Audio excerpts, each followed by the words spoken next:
அதாவது அந்த மெத்தையில் ராமச்சந்திரமூர்த்தி எவ்வளோ சௌக்கியமாக இருந்திருக்கா, செடி மரம்லாம் எப்படி சாமரம் வச்சுருப்பாங்க, அந்த மெத்தையில் எப்படி இருந்திருப்பார் சௌக்கியமாக. ஆனால் இன்னைக்கு காட்டில் கஷ்டப்படுறது என்ன, பக்தர்களுக்காக பகவான் அந்த தசரதற்காக அந்த சிரமங்களை எடுத்துக்கொண்டார் ராமச்சந்திரமூர்த்தி. அதாவது ராமர் குணங்களை பற்றி நிறைய பேசணும்னு ஆசை, ஆனால் நிறைய டிஸ்டர்பன்ஸும் வருது, என்ன பண்ணுறது. இல்லைன்னா நம்ம ராமருடைய கதைகளை பற்றி நிறைய பேசலாம், அவ்வளோ விஷயங்கள் இருக்குது ராமாயணம்.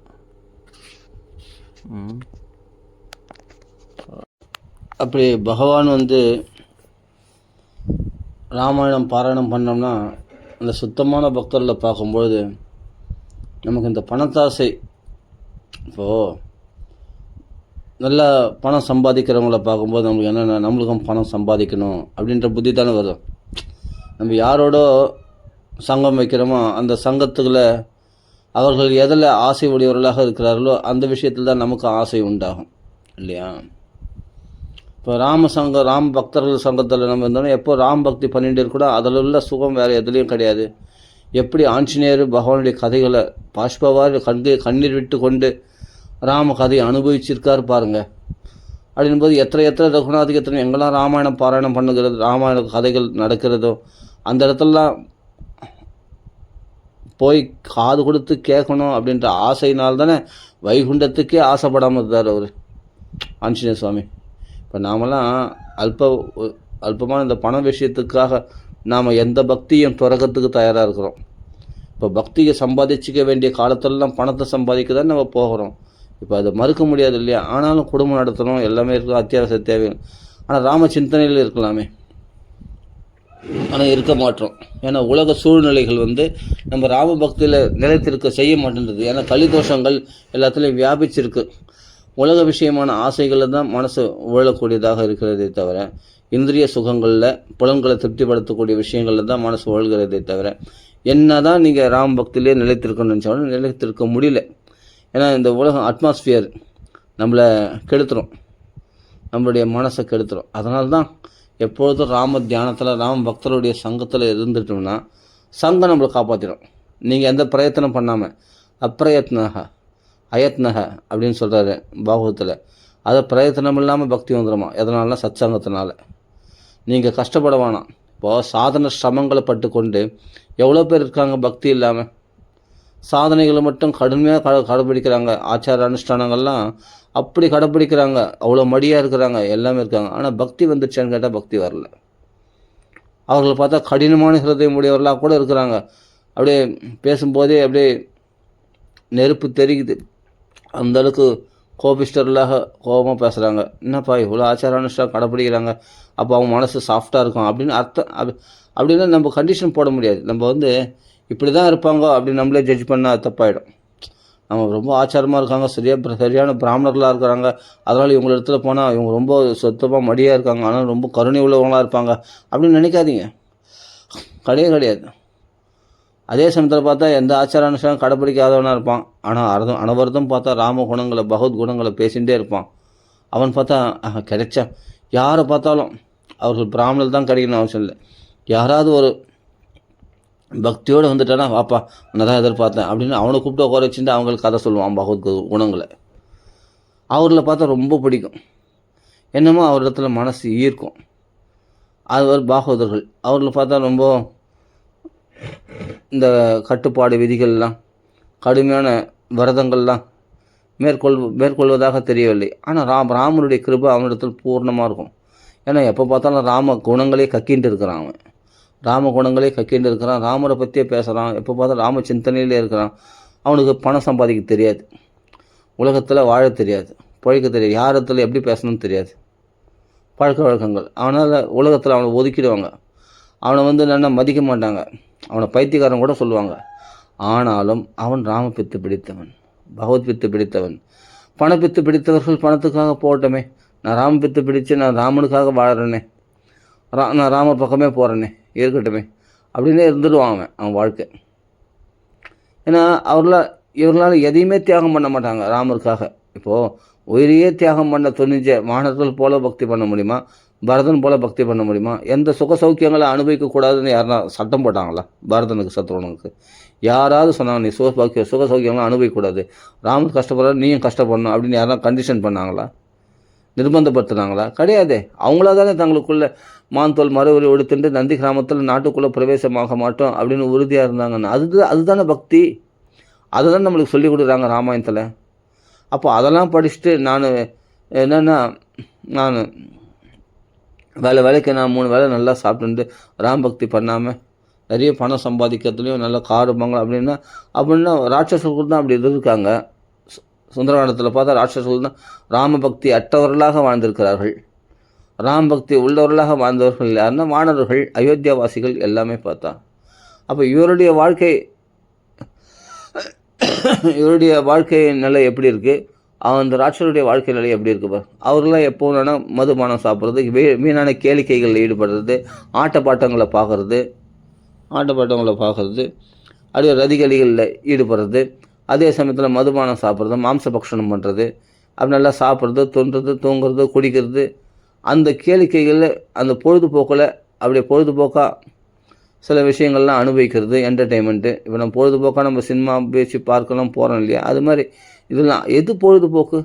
இதெல்லாம் காலத்தை விரயம் பண்ணக்கூடிய விஷயங்கள். இதெல்லாம் நம்ம டிவி பார்க்குறதோ, ஃபோன் நோண்டுறதோ, இல்லாட்டி தேவையில்லாத இதெல்லாம் ஷார்ட்ஸ் எல்லாம் பார்க்குறதோ, இது பண்ணுறதோ, இதெல்லாம் காலத்தை விரயம் நல்ல கண்ணுக்கு தெரிஞ்சு காலத்தை விரயம் பண்ணுறோம். சொல்கிறார் சுகாச்சாரியருடைய பண்ணுறது பார்த்தா, திவாச்ச அத்தகைய ராஜனு குடும்ப பரணேனவா, இந்த குடும்பத்துக்காக நீ பணத்தை சேர்த்து காலத்தை ஓடுறியே, அப்படி அப்புறமத்து அப்படியேப்பட்ட காலத்தை இப்படிலாம் விரயமாக்குறோமா நாம்? அப்போது ராம பக்தியில் பொழுதுபோக்க வேண்டிய நம்மளுடைய அவகாசங்களை எல்லாம் இந்த பணத்தாசையும் பெண்ணாசையும் அல்லவா திருடி விடுகிறது அந்த அவகாசங்களை. யோசிச்சு பாருங்கள். அப்போ நம்ம எவ்வளோ நாள் வாழ போகிறோன்னு தெரியல. அந்த வாழற வரைக்கும் நம்ம என்ன பண்ணுறோம், இந்த சுகபோகங்களில் இந்த பணம் சம்பாதிக்கிறதுலையும் மற்ற விஷயங்களில் நம்ம காலத்தை செலவு பண்ணிட்டோம்னா நம்ம என்றைக்கு நம்ம பக்தியில் சித்தி அடையிறது, என்றைக்கு பகவான் நம்மளுக்கு தர்சனம் கொடுக்குறது, என்றைக்கு ராம பக்தியில் நம்ம கரையேறது? யோசிச்சு பாருங்கள். ஒன்றுமே இருக்காது. அதனால் இவைகள்லாம் கைவிட்டுறோம். நகி ரக்ஷதி. ஆனால் ராம பக்தி நீ என்றைக்கோ ஒரு நாள் பண்ண ராம பக்தி தான் உனக்கு ஆபத்து காலத்தில் காப்பாற்றும். ராமராமான்னு நீ சொல்கிறப்பார், இதுதான் எப்பொழுதும் உனக்கு நிலை. நீ சம்பாதிக்கிற பணமோ புகழோ அதெல்லாம் நிலையானது கிடையாது அப்படின்னு நல்லா தெரியும். ஆனால் நம்ம அப்போ கூட நம்ம என்ன வீணான கேளிக்கைகளை, வீணான என்டர்டெயின்மெண்ட்ஸ் நிறைய இருக்குது. அதில் போய் தேவையில்லாத பேச்சுக்களை பேசுறது, சும்மா ஏதோ நம்ம ஃப்ரீடமாக இருக்கிறோன்னு நினச்சிக்கிட்டு நம்ம என்ன பண்ணுறோம், தேவையில்லாத விஷயங்களில், அதாவது பொழுதுபோக்கு சாதனைகளில் மட்டும் நம்ம பொழுதுபோக்கலை, கடினமான சாதனைகளாலையும் நாம் பகவான் அடைய முயற்சி பண்ணுற மாதிரி அது கூட வீண் சிரமந்தான்றேன். ஏன்னா அந்த டைமில் பகவத்குடைய குணங்களை கதைகளை பேசலாமே. கதைகளை பேசினா சீக்கிரம் பக்தி வந்துடும் இல்லையா? சும்மா ஒரு புலம்பு, சும்மானா பேசினது ராமரை பற்றி, ஏதாவது ஒன்று தெரிஞ்சது ராமரை பற்றி பேசு. பைத்தியன்னு கூட சொல்லிட்டோம், உலகம் நம்மளை பைத்தியன்னு கூட சொல்லட்டும், உலகம் பழைக்க தெரியாதவங்க கூட சொல்லட்டும், பணம் சம்பாதிக்க தெரியாதவன், எப்போ பார்த்தாலும் ராமா சொல்லின்னு இருப்பான், ராம கதைகளை பேசின்னு இருப்பான், இவன் ஒரு பித்துவன் அப்படின்னு கூட சொல்லணும். இவன் லூசுன்னு சொல்லிட்டோம், பைத்தியக்காரன்னு சொல்லிட்டோம், பழைக்க தெரியாதுன்னு சொல்லிட்டோம், வாழ தெரியாதுன்னு சொல்லிட்டோம், உலகமே உன்னை ஒதுக்கி கூட வைக்கிட்டோமே. அதனால் உனக்கு என்ன கவலை? உனக்கு தான் ராம சாம்ராஜ்யம் இருக்கே, ராமராஜ்யத்தில் நீ இருக்கிறியே, அந்த ராமராஜ்யத்தினுடைய சௌக்கியத்தில் நீ இருக்கிறியே, அப்போ உனக்கு என்ன குறை சொல்லு பார்க்கலாம். உனக்கு என்ன குறை? மற்றவர்கள்லாம் தங்கள் சுகத்துக்காக தேடி போனோம், உனக்கு எல்லாம் தேடி கிடைக்கும். அப்படி ராம சௌக்கியத்தில் இருக்கிறவங்களுக்கு எல்லாமே தேடி கிடைக்கும். இல்லை மற்றவங்களாம் பணம் வேணும்னா சம்பாதிக்க ஓடணும், அங்கே ஓடணும், இங்கே ஓடணும், சாப்பாட்டுக்காக ஒன்று இடத்துக்கு போகணும். அப்போ மற்றவர்கள்லாம் சௌக்கியத்துக்காக அவர்களாக தேடி போகணும். ஆனால் ராம பக்தர்களுக்கு மட்டும் சௌக்கியங்கள்லாம் இவங்களை தேடி வரும். ஆனால் அதையும் விரும்ப மாட்டாங்க. அப்படி தேடி வர சௌக்கியங்களையும் இவங்க விரும்ப மாட்டாங்க ராம பக்தர்கள். ஆமாம், ராவணன் அப்படிப்பட்ட செல்வங்களை வாரி வர்ஷிக்கணுன்றான். அது ராட்சசர்களால் கொடுக்கப்படுறது தானே, அது வேண்டான்னு சொல்லிட்டு சீதையை ஒதுக்கி வச்சுட்டு திருணமந்திர குத்வா பட்னி பசிமாக இருந்தா இல்லையா? ஏன்னா அவளுக்கு ஆகாரமே ராமநாமம் தான், ராமருடைய குணங்கள் தான், ராம தியானம் தான். ராம தியானத்தில் மூழ்கி இருந்த அவளுக்கு ராம தியானம் தான் ஆகாரம். வானர்கள்லாம் என்னன்னா அந்த ஸ்வயம் பிரபைன்ற அந்த குகையில் தான் அந்த இளநீர்லாம் சாப்பிட்டாங்க அப்படின்னு வருது. ஆனால் ஆஞ்சநேயர் சாப்பிட்டதாகவே வரல தெரியுமா.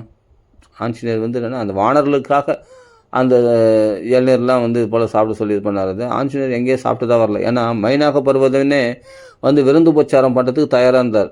யார்? மைனாக பருவதன். சமுத்திரத்தில் வந்து மைனாக பருவதம் ஒரு பருவதம் இருக்குது. அந்த பர்வதராஜன் வந்து காய்கனி கிழங்குகளை கொடுத்த ஆஞ்சநேயர் கொடுத்தா அதெல்லாம் அங்கீகரித்தார். தொட்டு அங்கீகரித்தார். அவர் மரியாதை கொடுத்தார். ரொம்ப சந்தோஷம், எனக்கு நீ விருந்து உபச்சாரம் பண்ண ஆசைப்பட்டதே ரொம்ப சந்தோஷம்னு சொல்லிட்டு அங்கீகரித்தாரே தவிர அது தொட்டு அங்கீகரித்தார். ஆனால் வந்து அதை சாப்பிடல.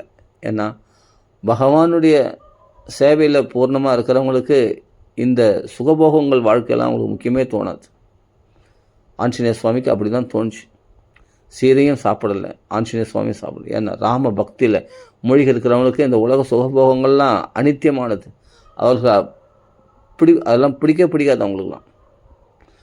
அவர் இவ்வளோ ஏங்க அயோத்தியில் தானே இருக்கிறாங்க, நந்தி கிராமத்தில் தானே இருக்கார் பரத சத்ருகன். அவர்கள் நல்லா வேலைக்கு ராஜ சௌக்கியங்கள் அனுபவிச்சு சௌக்கியமாக நல்லா சாப்பிடலாமே என்ன இல்லை. அந்த கோமியம் சொல்லணும் இல்லையா, மாட்டு மூத்திரம், அந்த கோமியத்தில் வந்து யவம் என்ற தானியத்தை சமைச்சு அதில் தான் அதுவும் ஒரு கவலம் தான் அந்த கவலத்தை எடுத்துப்பான். அந்த யமன்ற தானியத்தை ஒரு கவலம் தான் எடுத்துப்பாரான். அவ்வளோதான் ஒரு நாளைக்கு. ஏதோ இந்த உயிர் தக்கி வைக்கணும் ராமர் வர வரைக்கும் அப்படின்றதுக்காக அந்த 14 வருஷம் அதை தான் சாப்பிட்டுருந்தாங்க. அந்த யமன்ற தானியத்தை தான் சாப்பிட்டுருந்தாங்கன்னா அதுவும் ஒரு கவலம் தான். அதுவும் கோமயத்தில் பிசைஞ்சு சாப்பிட்டாங்களாம். யார்? பரத சத்ருகுணர்கள். இப்படிலாம் கூட இருப்பாங்களா? இருந்தாங்களே, இருந்துருக்காங்களே. அப்போ நான் சுகபோகங்கள் ராமருடைய வரவு என்னிலிருந்து எனக்கு ராமனுடைய வரவு வரலன்னா நான் உயிரை விட்டுடுவேன் அப்படின்ற பக்தி பண்ணால் ராமர் ஏன் வராமல் இருப்பார்? சரி, நான் தூக்க மாட்டிப்பேன், ராமர் வரணும். உடனே ஆஞ்சநேயர் வந்தாரா இல்லையா? ராம தூதன் வந்தாரா இல்லையா? உடனே ராமர் வர செய்தியை மங்களகரமாக அறிவித்தாரா இல்லையா? அந்த மங்களத்து செய்தி கேட்ட உடனே கூட செய்தி கேட்ட உடனே தான் அவள் ஆறுதல் அடைந்தான். அவள் தன்னுடைய சூசைடு அட்டம்ப்ட், அதான் தன்னுடைய தற்கொலை செய்து கொள்ளக்கூடிய முயற்சியிலேருந்து அவள் கைவிட்டா. அப்போது எந்த ஏக்கத்தில் நாம் இருக்கணும், எதில் ஆசை உடையவர்களாக, எதில் வெறி உடையவர்களாக, எந்த பக்தியில் நம்ம தீவிரமாக இருக்கணுமோ அதை புறக்கணிச்சிட்டு பண விஷயத்துலையும் மற்ற சுகபோகங்கள் விஷயத்துலையும் நம்ம வெறி பிடிச்சவங்களாக இருக்கிறோம்னா அப்போ அது ராம் பக்தி அவங்களுக்கு எப்படி வரும் சொல்லும் பார்க்கலாம். எப்படி ராம் பக்தி வரும்? ஒரு நிமிஷம் யோசித்து பாருங்கள். எப்படிலாம் நம்ம காலத்தை விரயமாக்குறோன்னு. பணமாக பெருசு, இந்த சுகபோகங்களாக பெருசு, ராமர் அல்லவா பெருசு, அப்படி தியானம் பண்ணுறது. ஆனால் ராம் பக்திக்கும் ஆசைப்படுறோம். ஆனால் என்னால் ஒரு நாளைக்கு ஒரு 500 ஒரு 1000 கூட என்னால் விட்டு கொடுக்க முடியாது. ஒரு நாள் சம்பளத்தை என்னால் விட்டு கொடுக்க முடியாது. நான் ராம கதைக்கு வரமாட்டேன் அப்படின்னு ராமாயணம் படிக்கணும்னா எனக்கு எல்லாம், அதாவது என் செல்ஃபிஷ், அதாவது என்னுடைய எல்லா தேவைகளையும் செக்யூரிட்டி நான் பண்ணிக்கிட்டு, எனக்கு எல்லா செக்யூரிட்டியும் நான் பண்ணிக்கிட்டு, அதுக்கு பிறகு எனக்கு அவகாசம் இருந்தால் நான் ராமாயணத்துக்கு வரேன். அப்போ அது பக்தியா? அப்போ அது போலி பக்தி. அப்போ அவகாசம் எல்லாத்தையும் நான் சேஃப்டி பண்ணிக்கிட்டு அப்புறமா நான் ராமாயணத்துக்கு வரேன். அப்படி தானே நிறைய பேர் பண்ணுறாங்க. ஆமாம், அவகாசம், அதாவது என்ன, இது என்டர்டெயின்மெண்ட், பொழுதுபோக்கு. ஃப்ரீயாக இருக்கும்போது நான் ராமாயணத்துக்கு வருவேன், ராமாயணம் கேட்பேன். அப்படி கிடையாது. அது வந்து என்னென்னா அது பக்தியே கிடையாது. ராமருக்காக அப்போ தியாகம் பண்ண அயோத்தியா வாசிகள்லாம் முட்டாள்களா? நான் கேட்குறேன். ராமருக்காக எல்லாத்தையும் தியாகம் பண்ணிட்டு ராம பின்னாடி ஓடியாந்தாங்களே, குடும்பம், குழந்தை, குட்டி, மனைவி எல்லாத்தையும் தூக்கி போட்டு ஓடியாந்தாங்களே ராம பித்து பிடிச்சி அயோத்தியா வாசிகள்லாம். அவர்களெலாம் செல்வ செழிப்பு இல்லை அவங்களுக்கு, அவனுக்கு வேலைகள் உத்தியோகம்லாம் கிடையாது அவங்களுக்கு, அவங்களாம் சாப்பிட்றது கிடையாது, சாப்பிடல. ராமருடைய அந்த தியானத்தில் மெய்மறந்து இருந்தார்கள் அவர்கள். ராமர் பின்னாடியே போயிட்டாங்க தமசா நதிக்கார வரைக்கும். அப்போ இவங்கெல்லாம் சாப்பிடணும்னு நினைக்கக்கூடாதான்? இப்போ தண்டகாரண்ய ரிஷிகள்லாம் பாருங்கள் எவ்வளோ நியமங்களை எப்படி கடைப்பிடிக்கிறாங்கன்னு யோசிச்சு பாருங்கள். ஆனால் ராமர் வருவார்னு எதிர்பார்த்து கொண்டிருக்கிறார்கள் ராம வரவை. சபரி நல்ல பழம் நல்ல கண்டதெல்லாம் சாப்பிட்டாளா? இல்லை. ராமருக்காக பழத்தை சேகரித்து வைத்துக்கொண்டு தான் ராமநாமத்தை ஜெபித்து கொண்டிருந்தாள் சபரி. ராமர் ஒரு நாள் வருவார் அந்த நம்பிக்கையோடு அவள் நோன்பு நோற்றாள். அந்த நோன்பு விரதத்தோடு இருந்தாள். ராமர் வந்துட்டார் லக்ஷ்மணரோட. அவள் கொடுத்த எச்சில் பழத்தை சாப்பிட்டு தான் அவளுக்கு மோட்சத்தை கொடுத்தார் தெரியுமா? சபரி மோட்சத்துக்கு சாட்சி போதனாக இருந்தவன் ராமச்சந்திரமூர்த்தி. அப்போ இவர்கள்லாம் சுகபோகங்களில்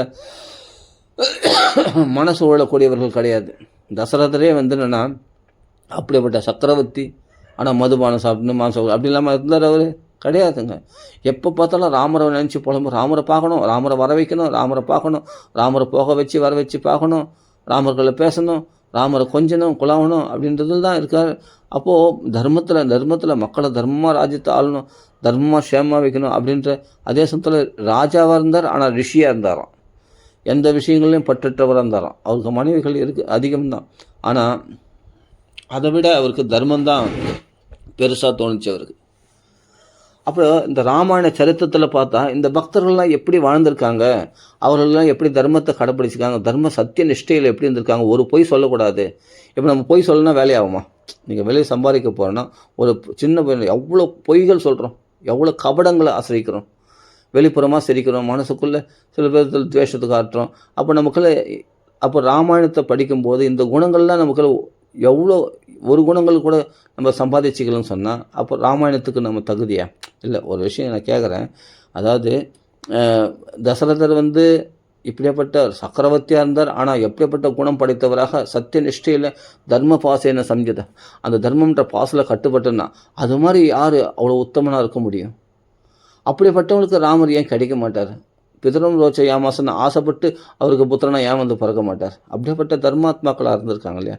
அவர் லோக சௌக்கியங்களில் விரும்பலை இல்லையா? ஆனால் லோக சௌக்கியங்களை அவங்கள தேடி வந்தது. சொர்க்கலோகத்துக்கே போய் ராமரை தேடுறாராம் தசரத சக்கரவர்த்தி. அப்போ அவருடைய பக்தி எத்தகையதாக இருக்குது. நாமெல்லாம் சுகபோகங்கள் கொஞ்சம் கிடைச்சாலே ராமரை மறந்துடுறோமே, ராமரிய மந்திரம், ராம பக்திய மந்திரம், ராம நாமத்தையும் மறந்துடுறோமே. எல்லாத்தையும் விட்டுட்டு உடனே நம்ம பணம் சம்பாதிக்க ஓடிடுறோம், எல்லாத்தையும் உலக சுகங்களை தேடி ஓடிடுறோமே, நம்ம மறந்துடுறேன். நம்மளுடைய பக்தி அங்கே இருக்குது. அதே சமயத்தில் சொர்க்கலோகத்துக்கே போனால் கூட அங்கே ராமனை தேடுகின்ற தசரதனுடைய பக்தி எப்படி இருக்குது யோசிச்சு பாருங்கள். ஒரு நிமிஷம் யோசிச்சு பாருங்கள். சொர்க்கலோகத்துக்கே போய் அங்கே ராமர் இல்லாத இந்த ரம்பமேன டான்ஸ்லாம் எனக்கு பிடிக்கல. அங்கே அமிர்தமே கொடுத்தாலும் அது எனக்கு கசக்குது, அந்த அமிர்தமே இனிக்கலை. அவன் ராமன் இல்லையே, ராமன் இல்லாமல் எனக்கு சொர்க்கலோகம் கூட பிடிக்கலன்றாரு தசரதர். நீ இல்லாத எனக்கு சொர்க்கலோகம் இனிக்கல ராமா அப்படின்ட்டு புலம்பும்போது தான் அப்போ தான் உண்மையை சொல்கிறார் இந்திரன் உண்மையை சொல்கிறாரு. இதுபோல் ராமர் யாரும் இல்லை, சாக்ஷாத் நாராயணன், ஆதி பரம்பரை, ஆதி நாராயணன். அவன் தான் இந்த உலகத்தை ரட்சிப்பதற்காக, ராவணாதி ராட்சசர்களை வதம் செய்வதற்காக இப்படி ஒரு நாடகம் நடத்துகின்றார். அவர் உன்னுடைய பிள்ளை நினச்சிக்காத, அவர் 4 புத்திரலாக அவதரிச்சிருந்தால் பகவானே தான் 4 அவதாரங்களாக அவதரித்திருக்கிறார். ராம லக்ஷ்மண பரத சத்ருகன். இந்த பேர்கள் சொன்னாவே மங்களகரமாக இருக்குது அப்படின்னு புரிஞ்சுக்கணும். அப்போ ராம பக்தரில் ஒரு பக்தரில் கூட நம்ம ஃபாலோ பண்ணல. அப்போது ஃபாலோ பண்ணால் நம்ம சுகபோகங்களை முக்கியமான ராம கதைகளில் நம்ம உண்மையிலே பக்தி செலுத்தக்கூடியவர்களாக இருப்போமே. நம்ம சுகபோகங்கள் முக்கியமாக தோணுச்சு, இந்திரிய சௌக்கியங்கள் முக்கியமாக தோணுச்சு, வயிற்றுப்பாடு தான் முக்கியமாக தோணுச்சு. ஆனால் ராம நாம முக்கியமாக தோணலை, ராம கதை முக்கியமாக தோணலை. யோசிச்சு பாருங்கள். அப்போ யாரெல்லாம் இந்த ஆசைகளை திறக்குன்னு சொல்லுங்கள். ராம பக்தியில் ஆசையை உண்டாக்கி விட்டாலே நமக்கு மற்றதெல்லாம் தன்னாலே திறந்துடும். மற்றாலே தன்னாலே கழண்டு போயிடும். மற்ற ஆசைகள்லாம் பெண் ஆசை, மண் ஆசை, பணம் எல்லாமே கழண்டு போயிடும். அதை விடணும்னு சொல்ல வரல. நான் என்ன சொன்னேன், ராம பக்தியை சேர்த்துங்க, அதுக்கு அவகாசம் இல்லைன்னு சொல்லாதீங்க. அதுதான் எனக்கு மனசு கஷ்டம். ராம கதைகளை பேசுறதுக்கு அவகாசம் இல்லை, ராம குணங்களை பேசுறதுக்கு அவகாசம், ராம பக்தருடைய சரித்திரங்களை பேசுறதுக்கு அவகாசம் இல்லைன்னு சொல்கிறேன் பற்றியா? அதுதான் ரொம்ப மனசு கசப்பாக இருக்குது. ஏன்னா இவைகள்லாம் நகி ரக்ஷதி, இவைகள்லாம் பணம், பொருள், சம்பத்துக்கள் எல்லாமே வச்சுன்னு இருக்கான். டக்குன்னு ஒரு ஹார்ட் அட்டாக் போயிடுறான், ஒரு கேன்சர் போயிடுறான், ஒரு கிட்னி ப்ராப்ளம்ன்றாங்க, டக்குன்னு போயிடுறாங்க, ஏதோ ப்ராப்ளம் சொல்கிறாங்க, புதுசாக நோய்களை சொல்கிறாங்க, டக்குன்னு போயிடுதான். அப்போ நீ சம்பாதிச்சதெல்லாம் யாருக்கு போய் சேரும்? யாரோ அனுபவிக்க போகிறாங்க. மறுபடியும் இதே வீட்டில் நீ பிறக்கிறதுக்கு நிச்சயம் கிடையாது. உன் பிள்ளைகளாக அனுபவிச்சா கூட நீ இந்த பிள்ளைக்கு அப்பாவாக இருக்க மாட்டேன். நீ அடுத்த ஜென்மத்தில் வேறு ஏதோ பூனையா நாயாக பிறந்திருப்ப. எதில் ஆசைப்பட்டிருக்காயோ அந்தக்கேற்ற பிறவிகள் தான் நமக்கு கர்ம வினைகளுக்கு ஏற்ற பிறவிகள் பகவான் கொடுப்பான். அப்போ என்ன பண்ணுவேன்? அப்போ ராமபக்தி பண்ண நினச்சா கூட பண்ண முடியாது, ராமநாம சொல்ல நினச்சா கூட சொல்ல முடியாது. பூனையாக நாயாக ஆயிட்டுன்னா நாயால் பகவான் நாம சொல்ல முடியுமா? பூனையால் பகவான் நாம சொல்ல முடியுமா? பூனைக்கு அந்த ருச்சி இருக்குமா? நாய்க்கு அந்த ருச்சி இருக்குமா? ராம கதைகளை கேட்குறது. பன்றிகளுக்கு ருச்சி இருக்குமா? யோசிச்சு பாருங்கள். நம்மளுக்கு மனுஷ பிறவி தான் கிடையாது. துர்லபம் மானுஷ ஜென்மம்னு சொல்லும்போது அதுவே அத்ருவம், அதுவே நிலையற்றதாக இருக்கும்போது அந்த நிலையற்ற அந்த கொஞ்சம் வாழ்க்கையிலையும் நம்ம பணம், புகழ், பெண்ணாசை, மண்ணாசையில் தேடி ஓடிட்டோம்னா அவள் பக்தி எப்போ தான் சம்பாதிக்கிறது? யோசிச்சு பாருங்கள். பக்தி எப்போ தான் சம்பாதிக்கிறது? அப்போ ராமாயணத்தை பார்த்தா எல்லாம் பவித்திரமான பக்தர்களாக இருக்காங்க. சுகபோகங்களை கொஞ்சம் கூட தீண்டாதவர்களாக. ஆஞ்சநேயர் அவ்வளோ சௌக்கியங்கள் லங்கையில் பார்க்குறாரு. ஆனால் ஒரு பருக்கை எடுத்து வாயில் போட்டுக்கல அந்த சுவையுள்ள உணவுகளை. அப்படி ரசனை அப்படியே வாசனை நம்ம மனசு இழுக்குதான். வா என்னை அனுபவி, வா என்னை அனுபவி, என்னை சாப்பிடு அப்படின்னு இழுக்குதான். எது அந்த ராட்சச சுந்தரகாண்டத்தில் பார்த்தா அந்த அன்னமானது ருச்சி ருச்சியான அன்னமானது, அப்படிப்பட்ட அந்த வாசனை, அப்படிப்பட்ட திவ்ய கந்தத்தோடு சமையல் செய்து வச்சுருக்காங்க. அதெல்லாம் சாப்பிட சாப்பிட நாக்கு ருச்சி இருக்கிறவங்க உடனே எடுத்து வாயில் போடணும்னு தோணும். ஆனால் ஆஞ்சநேயர் தொடக்கூட தொடலையே. அதெல்லாம் இதெல்லாம் ராட்சசர்கள் சாப்பிடக்கூடிய விஷயங்கள். ராமன் தியானத்தில் இருக்கிறவங்களுக்கு ராம பக்தி தான் ருச்சியாக இருக்கிறவங்களுக்கு மற்ற விஷயங்கள் இந்த மதுபான மாம்சபக்ஷணம், இந்த ருச்சிக்கான மற்ற இந்த நிறைய மசாலாலாம் போட்டு செய்வாங்களா ருச்சி ருச்சியாக, அதெல்லாம் அவங்களுக்கு பிடிக்காது. ஆஞ்சநேயர் போன்ற பக்தர்கள்லாம் அருவருக்கத்தக்கதாக இருக்கும் அதெல்லாம். அப்போ இந்த சுகபோகங்கள் செல்வ செழிப்போடு இருக்கிற ராவணனை பார்த்தோன்னா அதெல்லாம் அவர் அருவருத்தார். அதனால தான் அது எரிச்சிட்டார் மொத்தத்தையும், லங்கையை எரிச்சிட்டார் மொத்தத்தையும். இதெல்லாம் அனித்தியமானதுன்னு காண்பிச்சிட்டார் ஆஞ்சநேய சுவாமி. ஆமாம், ராட்சசர்கள் அனுபவிக்கக்கூடிய அந்த செல்வ சௌக்கியங்கள்லாம் இதெல்லாம் அனித்தியமானது அப்படின்ட்டு காண்பிச்சிட்டார். எல்லாத்தையும் எரிச்சு சாம்பல் ஆக்கிட்டார், லங்கையை தீக்கரை ஆகிட்டார். லங்கா தகனம்னு சொல்கிறோம் இல்லையா, அது எதுவுமே நிலை இல்லாதது. ஆனால் ராம பக்தியாகிய சீதையை மட்டும் எரிக்கல அந்த இடம் அசோகவனத்தை. ஏன்னா அவர் ராம பக்தி தான் நிலையானது அப்படின்றது காமிச்சார் இல்லையா ஆஞ்சநேய சுவாமி. ராம பக்தி தான் நிலையானது அப்படின்றது காண்பிச்சார் இல்லையா. விபீஷணனோடு மட்டும் எரியல. அவன் தர்மாத்மா, தர்மம் அழியாது, அதே சமயத்தில் ராம பக்தி அழியாது. அதனால தான் ராம பக்தியில் இருந்த சீதை இருக்கிற மட்டும் நெருப்பு பற்றி கொள்ளவில்லை. ஏன்னா அதுதான் நிலையானது. இந்த செல்வ சௌக்கியங்கள்லாம் நிலையற்றது என்பதை காண்பித்து விட்டார் அல்லவா ஆஞ்சநேய சுவாமி. மொத்தத்தையும் எரிச்சிட்டார் இல்லையா, லங்கையை தீக்கரை ஆகிட்டார் இல்லையா. யோசிச்சு பாருங்கள். அப்போ நம்ம எதில் இருக்கணும், எது முக்கியமாக நம்ம மனசில் இருக்கணும் அப்படின்றது நம்மளுக்கு இந்த தீர்மானிக்க தெரியல பாருங்கள் நம்மளுக்கு. அப்போது சுகபோகங்கள் முக்கியமாக, இந்திரிய சௌக்கியங்கள் முக்கியமாக, பணத்து பின்னாடி வர்றது முக்கியமாக, இல்லை நல்ல வசதிகளை சம்பாதிச்சுக்கிறது முக்கியமாக, அப்படி ராம் பக்தி முக்கியமான ராம் பக்தி தான் முக்கியம். இதை மறுப்பே கிடையாது. ராமாயணத்தில் ஒவ்வொரு பக்தர்களும் எப்படி இருந்திருக்காங்க பாருங்கள். ராம் பக்தி அற்றதை இதே ராட்சசர்கள் எப்படி இருந்திருக்காங்க பாருங்கள். சுகபோகங்களில் ஓடக்கூடியவர்களாக இருந்தாங்க. நம்ம ராட்சசர்களாக இருக்கணுமா அல்லது ராம பக்தர்களாக இருக்கணுமா நாமளே தீர்மானிச்சுக்கணும், அவ்வளோதான். எது முக்கியமான மனசில் தோணுனா, நம்ம சேஃப்டி முக்கியமாக தோணுது, நம்ம செல்ஃபிஷ் முக்கியமாக தோணுது, அதே சமயத்தில் நம்மளுடைய செக்யூரிட்டி முக்கியமாக தோணுது. அது நம்ம பாதுகாப்பை சம்பாதிச்சணும். ஃபஸ்ட்டு நம்மளை பாதுகாத்துக்கணும், அப்புறமா ராம்பக்தின்னு வரணும். ஆனால் வானர்கள்லாம் தங்கள் பாதுகாப்பை விட முக்கியதை விட ராமருடைய சேவை தான் முக்கியம்னு தங்கள் உயிரையும் பணையம் வைக்க வந்த. அப்போ வானர்கள் எங்கே, நாம் எங்கே? அப்போ தன் சேஃப்டியை விட ராம பக்தி, ராமருக்காக அவனை தன் சேஃப்டி. இப்போ ராவணனை அனுசரித்து போயிருந்தால் சீதை நல்லா வாழ்ந்திருக்கலாம். ஆனால் அனுசரிக்கிறது தன் சேஃப்டியை விட ராம பக்தி தான் முக்கியம். உயிரே போனாலும் என் ராமனுக்காக உயிர் போகட்டும் அப்படி இருந்த சீதையினுடைய பக்தி எங்கே? ஆஞ்சநேய சுவாமி எந்த பாதுகாப்பை விரும்பி போனார்? ஜெயத்யதிபலோ ராமஹா ராமாயச லக்ஷ்மணாய தேவியச்ச தஸ்ய ஜனகாத்மஜாய நமோஸ்து ருத்ரேந்திர யமானிலேப்பி நமோஸ்து சந்திரகம் அர்ஜுனிப்பியா ராமஸ்ய லக்ஷ்மணஸ்ய அவர்கள் பாதுகாப்பார்கள். நான் என்ன போய் சாதிக்க போகிறேன் இலங்கையில்? யார் எப்படி இருப்பாங்க கூட தெரியாது. அந்த ராட்சச இடத்துல எப்படி போய் அவ்வளோ பெரிய காரியத்தை சாதித்தார்? லங்கையை தீர்க்கிற ராவணனே மிரட்டிட்டு வந்திருக்காரு. அவனுடைய ஆட்களையே, அவனுடைய பிள்ளையை அக்ஷகுமாரனே வதம் பண்ண முடிஞ்சது அவரால். அது எப்படி ராஷ்டிரம்? எல்லாம் ராம நாமத்துடைய பலம், ராம பக்தி. அதனால் ஆஞ்சநேய சுவாமி சொல்கிறார், என்னுடைய பலம் இல்லை, ஜெயத் அதிபலோ ராமஹா ராமருடைய பலத்தினால் எல்லாம் சாதிக்க முடிஞ்சது. அப்படின்னா அப்படியேப்பட்ட ஒரு நிஷ்டை.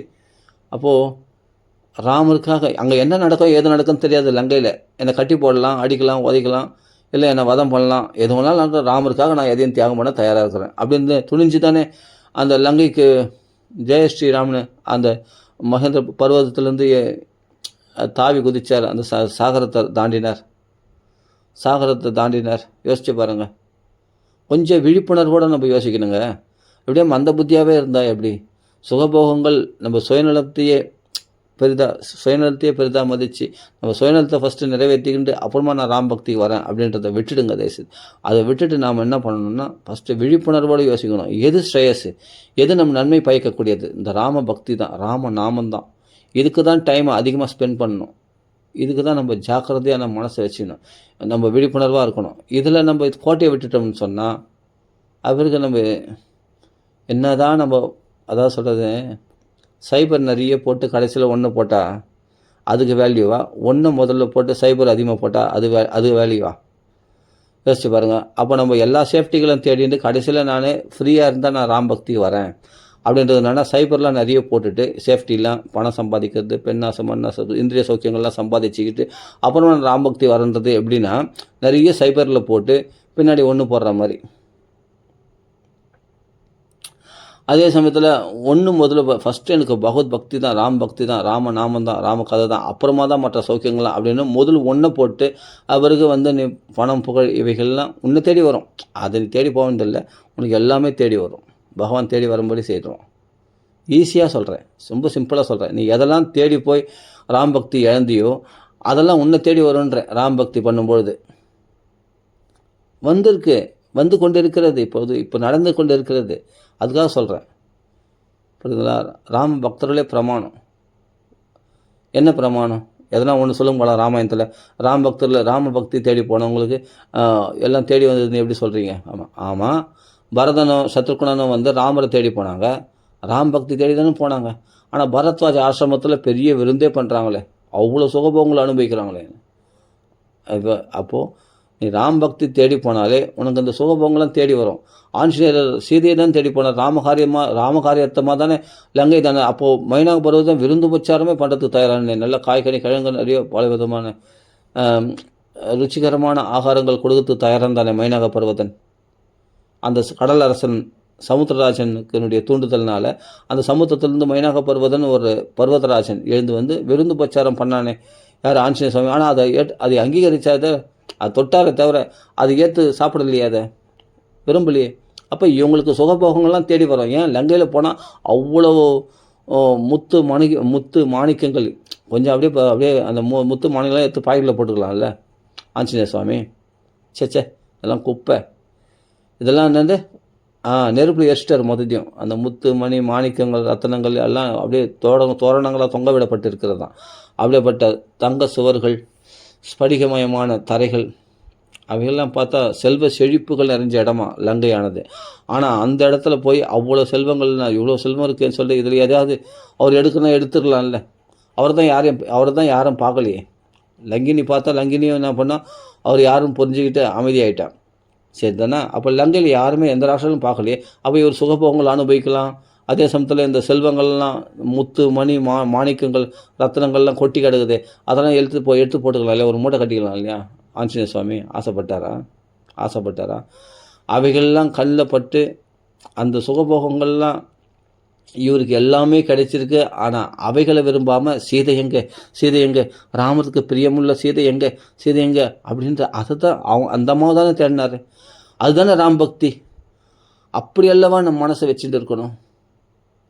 அப்போ எந்த இடத்துல சீதை நம்ம ராம காரியம்தான் முக்கியமே தவிர இந்த சுகபோகங்கள் முக்கியமில்லை. சுகபோகங்கள் உழக்கூடிய ராட்சர்களை பார்க்குறாரு. நிலாமுற்றத்தில் பெண்களோட உல்லாசமாக இருக்கிற அந்த ராட்சர்களையும் பார்க்குறார். மதுபானம் சாப்பிட்ற ராட்சர்களையும், அதே சமயத்தில் நல்ல ஆடை ஆபரணங்கள் பூட்டி கொண்டு தங்களை அலங்காரப்படுத்துகின்ற ராட்சர்களையும் பார்க்குறார். எல்லாரையும் பார்க்குறார். இந்த சுகபோகங்களில் ஈடுபடுகின்ற இந்த ராட்சர்களையும் பார்க்குறார். ஆனால் அவர்களை திரும்பி கூட பார்க்கல. அவர்களிடத்தில் ஒரு வார்த்தை கூட பேசலை ஆஞ்சநேய சுவாமி. என்னென்னா சீதை எங்கே. அப்போ அவர் எப்படியாப்பட்ட பிரம்மச்சாரி, எப்படியாப்பட்ட ஒரு சுத்தமான ஆச்சாரம் உடையவராக இருக்கிறார். இதுதாங்க உண்மையான சுத்தமான ஆச்சாரன்றது. ஆனால் ராம பக்தி தாங்க. வெறும் வெளிப்புறமாக நாங்கள் கட்டுப்பாடு விதிகளை கடைப்பிடிக்கிறோம். உடலில் நான் சுத்தமாக நல்லா குளிச்சுட்டேன், நல்லா கழுத்தில் நான் மாலையாக பகவானுடைய ஸ்படிக மாலை போட்டிருக்கேன், துளசி மாலை போட்டிருக்கேன், ஸ்படிக மாலை போட்டு ருத்ராட்ச மாலை போட்டிருக்கேன். அப்படிலாம் நம்ம போட்டு கொடுத்தா வெளிப்புறமாக நான் பட்டப்பட்டியாக திருந்திருக்கேன், பட்டப்பட்டியாக நாமம் போட்டிருக்கேன். எல்லாமே வெளிப்புறமாக ஜடையெல்லாம் தரிச்சிருக்கிறேன்.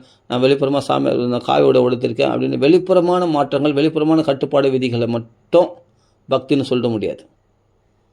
ஆனால் நம்மளுக்கு எல்லாமே நம்ம எப்போ உண்மையான ஆச்சாரத்தோட, உண்மையான நாகரிகத்தோடு இருக்கணும்னா, கிருஷ்ண பக்தி, ராம பக்தியில மிதக்கும்பொழுது தான், அந்த ராம பக்தியில திளைக்கும்போது தான், ஆஞ்சநேயர் மாரி அப்படி இருந்தா, நம்ம வேஷத்தில ஒரு வானரனாவே, ஒரு குரங்காவே இருந்துட்டு போறேன் பரவால்ல.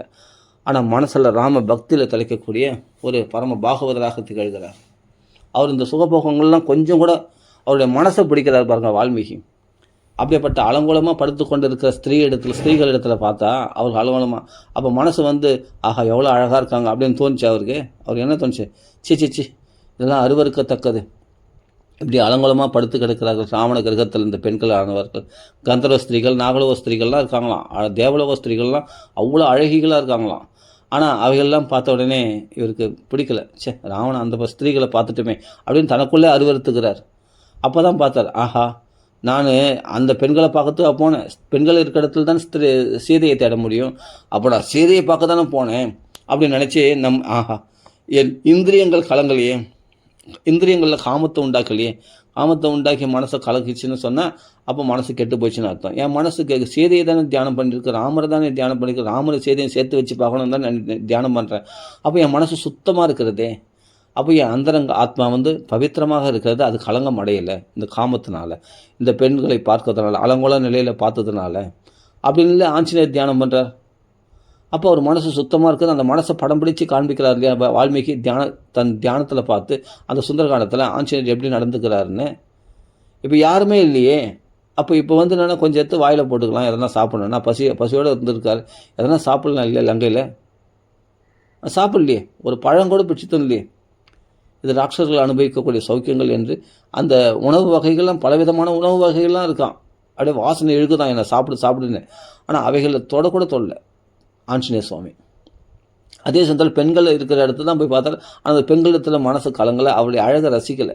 அப்படின்னு அவர் எப்படிப்பட்ட பிரம்மச்சரியத்தை கடைப்பிடிச்சிருக்காரு பாருங்கள் ஆஞ்சநேய சுவாமி. தனிமையில் தான் இருக்கார். பார்த்தா ஒன்றும் தப்பு இல்லை. யார் பார்க்க போகிறாங்க, யார் கேட்க போகிறாங்க, எல்லாருக்கும் தெரியாமல் தானே போயிருக்கார் ஆஞ்சநேய சுவாமி. கொஞ்சம் அந்த பெண்களுடைய அழகை ரசிக்கலாமே. சிச்சி அவ்வளோ கேவலமான நினச்சிட்டேன். அது ராட்சசர்கள் தான். ஆனால் நான் பிற மனைவிகளை வந்து ராட்சசம் தான் ரசிப்பாங்க. ராட்சசன் ராவணன் அனுசரித்தவர்களாக மற்ற ராட்சசர்கள் தான் பிறர் மனைவிகளத்தில் ஆசைப்படுவாங்க. நான் ஆசைப்பட மாட்டேன். இப்படிதான் நான் நித்திய பிரம்மச்சாரி அப்படின்றத காண்பிச்சிட்டார் இல்லையா. மனசளவு கூட பிரம்மச்சரியத்தை கடைப்பிடிக்கிறவர்ன்றது அங்கே ஸ்பஷ்டமாக வால்மீகி நம்மளுக்கு படம் பிடிச்சு காண்பிக்கிறார் இல்லையா. என் மனசு சலனம் அடையலையே இந்த பெண்களை பார்த்து, அலங்கோல நிலையில் பார்த்து.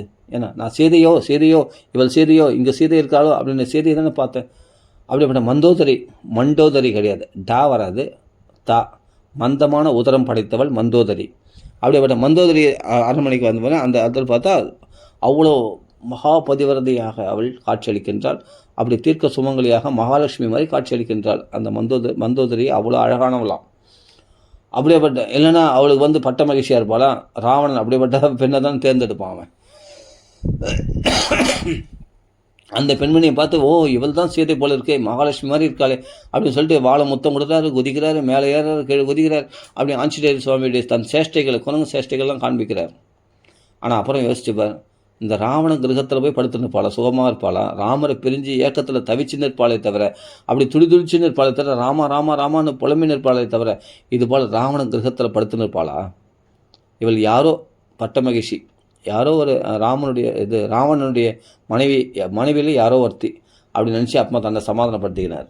ஆஹா இவ வந்து சேதை கிடையாது அப்படின்னு மனசு தெளிவுபடுத்திக்கிட்டு அந்த இடத்த விட்டு நகர்ந்து போகிறார். இவள் சேதை கிடையாது, யாரோ ராவணனுடைய மகிழ்ச்சி, ராவணனுடைய மனைவி யாரோ ஒருத்தி அப்படின்ட்டு பார்த்துட்டு போகிறார். அந்த மந்தோதரியை அப்படி பார்த்துட்டு போகிறார். அப்போது சீதையை தான் தியானம் பண்ணுறார். இப்போது மிருகங்கள் இருக்கிற இடத்துல தான் மிருகங்களை தேட முடியும், மனுஷர்கள் இருக்கிறத மனுஷனை தேட முடியும் இல்லையா. இப்போ மிருகங்கள் இருக்கிற இடத்துல போய் மனுஷனை தேட முடியுமா? அப்போ ஸ்திரீகள் இருக்கிற இடத்துல தான் வந்து ஸ்திரீகளை தேட முடியும். அதனால் வந்து சீதையை தேடுறாரு, எங்கே இருக்கா. ஆனால் சீதை இவனெல்லாம் மனசால் கூட நினைக்க மாட்டாளே, அப்போ இங்கே இருக்க மாட்டா சீதை அப்படின்னு தனக்குள்ளே தீர்மானிச்சுட்டு வேறு இடத்துக்கு போகிறார். அப்படி சீதையை 4 அங்குலம் ஸ்பேஸ் கூட இடமிடாமல் சுற்றி லங்கை பூரா தேடுறாராம். ஏன் இவ்வளோ சிரமம் பண்ணணும்னா, ராமருக்காக, என் பிரபுவுக்காக நான் இந்த கஷ்டங்களை படுறதுக்கு தயாராக இருக்கிறேன். அப்படி கர்ம வீரராக, சதா சேவகனாக, அப்படியேப்பட்ட உண்மையான சேவகனாக, கடுமையாக ராம பக்தியில் ராமருடைய அன்பை சம்பாதிக்கிறதுக்காக இல்லையா ராமருக்காக ராமரை க்ஷேமமாக வைக்கணும், ராமரை க்ஷேமமாக வைக்கணும், ராமரை சேதியோடு சேர்த்து வச்சு பார்க்கணும் அப்படின்ற ஆசையினால் இந்த சிரமங்களையும் எடுத்துக்கொண்டார் ஆஞ்சநேய சுவாமி. அவருடைய பக்தி ஒரு நிமிஷம் நினச்சி பாருங்கள். அப்போ நம்ம ஆஞ்சநேயரை பற்றி பேசுகிறோம், எல்லாம் பேசுகிறோம். ஆனால் நம்ம எப்படி ஆகாசத்தில் கழுகு பறந்துருந்தாலும் அதனுடைய நோக்கமெல்லாம் நம்ம பிணத்தின் மேலே இருக்கும் இல்லையா? அது மாதிரி நம்ம என்ன தான் பக்தி பண்ணாலும் நம்ம நோக்கம் நம்ம சேஃப்டி நோக்கி தானே இருக்குது, நம்ம செல்ஃபிஷ் நோக்கி தானே இருக்குது, சுயநலத்தை நோக்கி தானே இருக்குது. அந்த இந்திரிய சௌக்கியங்களை அனுபவிக்கணுன்ற நோக்கம் தானே இருக்குது. எதிர்கால தேவைக்கான சேர்த்து வைக்கணுன்ற அதில் தானே நம்ம கண்ணும் கருத்துமாக இருக்கிறோம். அதில் தானே கருத்துமாக இருக்கும். அப்போ நம்மளுக்குள்ள ராம பக்தி பிரகாசினா எல்லாத்தையும் தியாகம் பண்ணு. சேஃப்டியை பற்றி நீ கவலைப்படாத. பகவான் யோகக்ஷேமம் பகாமியகம். உன்னுடைய யோகக்ஷேமத்தை பகவான் பார்த்துப்பான். உனக்கு தேடி வந்தான். இப்போ ஆஞ்சநேயருக்குன்னா சோபோகங்கள் கிடைக்கலையா? அவர் அனுபவிக்கலை. மைனாக பருவத்தை விருந்து உபச்சாரம் பண்ணால் லங்கையில் அவ்வளோ செல்வ சௌக்கியங்கள் இருக்குது, எல்லாமே பகவான் காட்டி கொடுத்தான். ஆனால் அவருக்கு அது பிடிக்கலை. அவருக்கு தேவையான ராமரை செய்தியோடு சேர்த்து வச்சு பார்க்கணும், ராம பக்தியில் தலைக்கணும். அது மட்டும்தான் ஆஞ்சநேயருக்கு முக்கியமாக தோணுச்சு.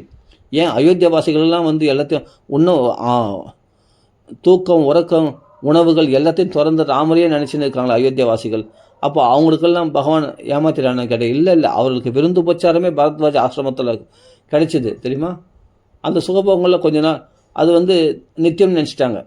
ஆனால் பரத சத்ருக்னர்கள், வசிஷ்டர், வாமதேவர், ஜாபாலி, அதே சமயத்தில் மார்கண்டேயர், காத்தியாயனர், சுமந்திரர் போன்ற மகாத்மாக்கள்லாம் அதில் மயங்கலையாம்.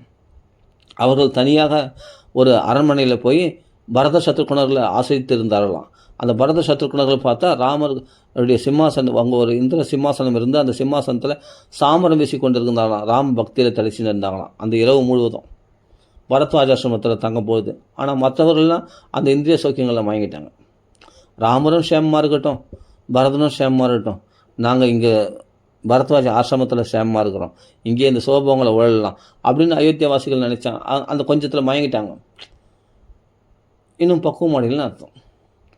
ஆனாலும் அப்புறமா தான் யோசித்தாங்க, சே இந்த சுகபோகங்களில் போய் நம்ம உழந்துட்டோமே, இந்த நல்லா பாயசம் ஆறாக ஓடுதான், மலையாக குவிக்கப்பட்ட அன்னங்கள் இருக்கான், அப்படியேப்பட்ட குழம்புலாம் பார்த்தா அப்படியே பெரிய பெரிய பானைகளில் குழம்பு எல்லாமே அவருக்கு தேவையான உணவு, அதே ஆடை ஆபரணங்கள் எல்லாம் கொட்டி கிடக்குதான்.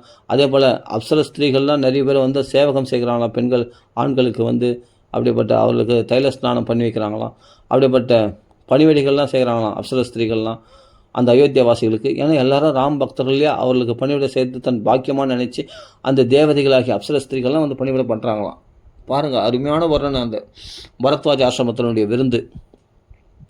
அப்போ இவைகளில் ரமிச்சு இருந்துட்டு போய் அப்புறமா யோசிக்கிறாங்க, சே நம்ம ராமரை பார்க்க அல்லவா போனோம், இதில் என்ன இந்த சோபோகங்களில் வாழ்கிறது? அப்போ ஆனால் பரத சத்ருக்னர்கள் ஆகிய அந்த தூய ராம் பக்தர்கள் இதில் ரமிக்க மாட்டாங்க, இது பிடிக்காது, இதெல்லாம் தேடி வரும். ஆனால் அதில் மயங்கிடக்கூடாது. இவர்கள் தேடி போல பாருங்கள், ராமரை தேடி தான் போனாங்க. ஆனால் அந்த சுக சௌக்கியங்கள்லாம் வழியில் கட்சிச்சு, போகிற வழியில் கட்சிச்சு, போகிற போக்கில் கட்சிச்சு பாருங்கள். மைனாவ பருவதம் விருந்து உபச்சாரம் போகிற போக்கில் கட்சித்து மாதிரி, அதே மாதிரி இந்த பரத சத்ருக்னர்களோடு சேர்ந்த அயோத்தியாவாசிகளுக்கு போகிற போக்கில் கட்சிச்சுங்க அவங்களுக்கு சுகபோகங்கள்லாம். இந்த சுகபோகங்கள்லாம் அயோத்தியில் கூட அனுபவிச்சிருக்க முடியாது, அவங்க தங்கள் சம்பாதிச்சு கூட அனுபவிக்க முடியாது. அஷ்டமா சித்திகள் கைவரப்பட்ட பரத்வாஜருடைய சித்தியால் சொர்க்கலோகத்தையே பூமிக்கு இறக்கிட்டார். அப்போ சொர்க்கலோக சௌக்கியங்கள்லாம் அனுபவிக்கிற பாக்கியம், அந்த அப்சரஸ்திரிகள்லாம் பணிவிடை பண்ணக்கூடிய பாக்கியம் அந்த அயோத்தியாவாசிகளுக்கு ஆண்களுக்கெல்லாம் கிடைச்சிது. பெண்களுக்கெல்லாம் பார்த்தா ஆடை ஆபரணங்கள் எல்லாம் அப்படியே கொட்டி கிடக்குது. எதை வேணாலும் வாங்கி போட்டுக்கலாம், எடுத்து போட்டுக்கலாம், எடுத்து அலங்காரம் பண்ணிக்கலாம். அதில் உழன்றார்கள் இல்லையா? அதிலே உழண்டாங்க இல்லை, அடுத்த நிமிஷம் ராமரை தேடி தானே ஓடினாங்க பரதன் பின்னாடி லொங்குன்னு. யோசிச்சு பாருங்கள், அதுதாங்க பக்தர்கள் அயோத்தியாவாசிகள். அப்படியேப்பட்ட அயோத்தியாவாசிகள் கொஞ்ச நேரம் மயங்கினாலும் அடுத்த நிமிஷம் சே நம்ம ராமர் அல்லவா தேடி வந்தோம், இது என்ன ஒரு அஜ்ஞானம், இந்த விருந்து பச்சாரம் பரத்வாஜர் பண்ணாருன்னு சொல்லிட்டு நம்ம இதில் போய் மனசு மயங்கிட்டோமே அப்படின்ட்டு அவர்கள் விட்டு உதறி தள்ளிட்டார்கள் அயோத்தியாவாசிகள்லாம். ஆனால் பரத சத்ருக்னர்கள் அதுக்கு சுத்தமாக மயங்கலை. வசிஷ்டர், வாமதேவர்கள் அவங்களாம் பிரம்ம ரிஷிகள், அவங்க மயங்கலன்றது பெரிய விஷயம் இல்லை. பரத சத்ருக்னர்கள் ராஜகுமாரர்கள் தானே, அவர்கள் மயங்கலாமனே, மயங்கலை. அவர் அயோத்தியா ராஜ்யத்துக்கும் ஆசைப்படல, அந்த சுகபோகங்களுக்கும் ஆசைப்படல, அதே பரத்வாஜர் வச்ச விருந்து உபச்சாரத்துக்கும் ஆசைப்படல. என்ன ஆசைப்பட்டார்னா அந்த இடத்துல ஒரு சிம்மாசனத்தை பார்த்து, சொர்க்கலோகத்தை பூமிக்கு அறினா அந்த இந்திரனுடைய சபை மாதிரி ஒரு சபை இருக்குது. அந்த சபையில் பார்த்தா ஒரு சிம்மாசனம் இருக்குது. அந்த சிம்மாசனத்தில் ராமரை எழுந்தருளை செய்து, நான் சித்திரக்கூடத்தில் எங்கள் அண்ணாவை போய் ஆயிஷ்னு நான் இப்படி தான் இந்த சிம்மாசனத்தில் அமர வச்சு அவருக்கு பட்டம் கட்டி அவருக்கு நான் சேவகம் செய்வேன் அப்படின்னு சொல்லிட்டு சத்துக்குனா நீ சாமரம் எடுத்துக்கன்னு சொல்லிட்டு இரவு முழுதும் சாமரம் வீசினாரலாம். இவர்கள் அல்லவா பக்தர்கள். ராமாயணத்தை பாருங்கள், இந்த மாதிரி சுத்தமான பக்தர்கள் வேறு எங்கே கிடைப்பாங்க? இவர்களை பற்றி இப்போ இந்த சரித்திரங்களை பற்றி பேசினாவே மனசு பரிசுத்தமாகிடுங்க. நம்ம தர்மாத்மாக்களாக மாறிடுவோம். நம்ம இந்த அதர்மமான விஷயங்களை, இந்த உலக சுவைகளில் நம்ம ஈடுபடவே மாட்டோம். இப்படிப்பட்ட பாகவதர்களுடைய சரித்திரங்களை படிச்சுட்டு நம்ம அதான் சொல்கிறேனே, என்னதான் பிணம் தின்னும் கழுகானது எவ்வளோதான் உயர பறந்தாலும் அது என்னுடைய நோக்கமானது எப்படி செல்ஃபிஷ்லேயே இருக்கும், அதே அந்த பிணத்தை தின்றதுலேயே இருக்குமோ, கீழ் நோக்கமாகவே இருக்குமோ, என்னதான் மேலே பறந்தாலும் கீழ் நோக்கமுடையதாகவே கழுகு இருக்குமோ, அது மாதிரி நம்ம என்னதான் பக்தி பண்ணாலும் நம்ம செல்ஃபிஷ் புலன் சுகங்களில் கீழ் நோக்கமுடையதாக இருந்தால் அப்போ நம்ம பக்தியே பண்ணலன்னு அர்த்தம். பக்தி பண்ணிட்டு நம்மளை நாமளே ஏமாற்றிக்கிறோன்னு அர்த்தம். பகவானை ஏமாற்ற முடியாது. அப்போ நம்ம போலி பக்தி, கபட பக்தி பண்ணால் பகவானை எப்போ நம்ம கிடைப்பான் யோசிச்சு பாருங்கள். ஆனால் தசரதரோ, ஆஞ்சநேய சுவாமியோ, சீதையோ, பரத சத்ருகனோ அப்படி இல்லையே. அதை யோசிச்சு பாருங்கள். பரத்வாஜரோ, வசிஷ்டரோ, வாமதேவரோ, அவங்க ஜாபாலியோ, மார்கண்டேயரோ, காத்தியாயனரோ அவங்களாம் அப்படி இல்லையே. சுமந்திரர் அப்படி இல்லையே. உண்மையான பக்தி அல்லவா செய்தார்கள் ராமரிடத்தில். உண்மையாக ராமநாமத்தை சொன்னார்கள். உண்மையான பிரேமையை காட்டினார்கள். ராமருக்காக எதையும் தியாகம் செய்ய வந்தார்கள். அந்த பக்தி நம்மளுக்கு எப்போ வரும்?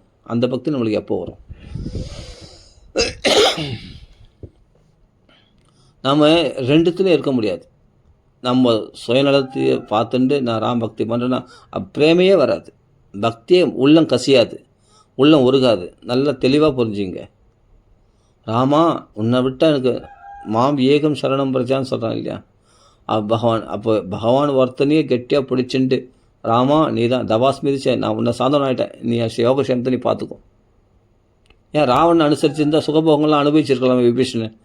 அதெல்லாம் தூக்கி போட்டான். அந்த சுகபோகம்லாம் முக்கியம் இல்லை. 4 ராட்சசர்களோட அந்த ராட்சசர்களோட இவர் கூப்பிடல விபீஷணன். அவர்கள் விபீஷணனுடைய தர்மாத்மாக்களாகிய சில ராட்சசர்களுக்கு தர்மாத்மாக்களும் இருக்கிறாங்க. 4 ராட்சசர்கள் விபீஷணன் பின்தொடர்ந்து வந்து விட்டார்கள். விபீஷனுக்கு ஆள் இருக்குது, அந்த 4 பேர் தான். ஆனால் கோடிக்கணக்கான ராட்சசர்கள் ராவணனை அனுசரித்தவர்களாக தான் இருக்கிறாங்க. எப்பவுமே இந்த உலகமானது இந்திரிய சௌக்கியங்கள், கெட்ட விஷயங்களை அனுசரித்தவங்க தான் நிறைய பேர் இருப்பாங்க. புரியுதுங்களா? சுயநல விஷயங்களை. ஆனால் தர்ம விஷயங்களில் கான்சன்ட்ரேட் பண்ணுறவங்க யாரோ ஒரு 4 பேர், அவ்வளோதான். அது கொஞ்சம் பேர் தான் இருப்பாங்க. அதனால் விபீஷணன் பின்னாடி வந்தது என்னன்னா ஒரு 4 பேர் ராட்சசர்கள் அவ்வளோதான் வந்தாங்க. எதுக்கான ராமரை சரணம் அடையிறதுக்கு வந்தவங்களே மொத்தமே 5 பேர் தான் அந்த லங்கையில் இருந்து. மற்ற பேர் இல்லைன்னா அழிவுக்கு, அவரெல்லாம் மரணத்துக்கு உட்பட்டவர்கள், அவர்கள் மரணம் அடையணும்னு இருக்குது. அதனால் ராவணனை அனுசரித்தவர்களாக இருந்தார்கள் அந்த ராட்சசர்கள்லாம். அவர் ராட்சசர்கள் தான். சுகபோகங்களை உழலக்கூடியவர்கள், ராம்பக்தி அற்றவர்கள். என்னன்னு சொல்கிறது? ராட்சசர்களாக தான் வர்ணிச்சிருக்கார் வால்மீகி அவங்கள, லங்கையில் உள்ளவங்கள. அது உலகம்தான். அது உலகத்தை பார்க்கணுன்னா லங்கையில் பார்க்கலாம். மதுபானம் பண்ணி அவர்கள் சுகபோகங்களை உணர்வு ராம பக்தி அற்றவர்களாக வாழ்கிற காட்லெஸ் ஃபெலோஸாக அப்படி வாழக்கூடியவர்களாகிய அந்த ராட்சசர்கள்லாம் கடைசியில் என்ன அழிந்தார்கள், மரணத்துக்கு உட்பட்டவர்களாக அவர்கள் மாண்டார்கள். அவ்வளோதான். அப்படி தான் போகணும். ஆனால் வானர்கள் இறந்தாலும் மீண்டும் பிழைத்தார்கள். ஏன்னா ராம பக்திக்காக உயர தியாகம் பண்ணதார். ராம சேவையில் தன்னுடைய ஆத்ம சமர்ப்பணம் பண்ணதுனால அவர்களெல்லாம் பிழைத்தார்கள். இவர்கள் வைகுண்டத்தையும் அடைந்தார்கள். வானர்கள் எல்லாம் புல் பூண்டு ஒன்று இல்லாமல் எல்லாரையும் ஆட்சி பண்ணார் வைகுண்டத்துக்கு பகவான். இவர்கள் தான் பாகவதர்கள், வானர்கள். ஆனால் ராட்சசர்கள் ஒருத்தரும் விட்டு வைக்கல பகவான். எல்லாரையும் வதம் பண்ணான் பகவான் இல்லையா? ஏன்னா அவர்கள் ராமரை மறந்தவர்கள். இவர்கள் ராமனுக்காக தங்கள் உயிரையும் அர்ப்பணித்தவர்கள் வானர்கள். அப்போது இந்த பக்தியெலாம் பார்க்கும்பொழுது நாமெல்லாம் பண்ணுறது ஒரு பக்தியா அப்படின்னு நம்மளுக்கே தெரியும். அப்போ அத்தியாவசிய தேவையான அப்படின்னா எல்லாம் செத்தாக போயிட்டாங்க அயோத்தியவாசிகள்லாம். அவங்களுக்கெல்லாம் பரத்வாஜ விருந்து உபச்சாரம் மட்டும் இல்லை, அயோத்தியிலே அவங்களுக்கு எல்லா சௌக்கியமும் இருக்குது. அவர்கள் விரும்பலை. நான் என்ன சொல்கிறேன்னா, நமக்கு எல்லாமே பகவான் தேடி கொடுப்பான். இப்போ ஆஞ்சநேயருக்கு விருந்து உபச்சாரம் கிடைச்ச மாதிரி அயோத்தியவாசி விருந்து உபச்சாரம் கிடைச்ச நம்மளுக்கு எல்லாமே நம்ம யோகக்ஷேம சௌக்கியங்கள் எல்லாத்தையும் அயோத்தியவாசிகள் என்ன குறையோடு இருந்தாங்க, எல்லா சௌக்கியங்களும் இருக்குது. ஏன்னா ராம் பக்தி பண்ணவங்க யாருமே, ரங்கநாதனை சேவித்தவங்க யாருமே குறைவுடையவர்களாக இருக்க மாட்டாங்க, நிறைவுடையவர்களாக தான் இருப்போம். குறையொன்றும் இல்லாத கோவிந்தன் ஆசிரித்தவர்கள் எப்படி குறைய இருக்கும்? அவங்களுக்கு எந்த வழியாவது அவங்களுக்கு உணவு தானே அற்பமான விஷயம், அது எப்படியாவது கட்சிடும். அவங்களுக்கு உணவு, துணிமணிகள் எல்லாமே கட்சிடும். ஆனால் பகவான் கிடைக்க மாட்டான். அதை புரிஞ்சிக்கும். நம்ம நினச்ச போது பகவான் பக்தி வந்துடும்னு நினைக்காதீங்க. அப்படி வராது.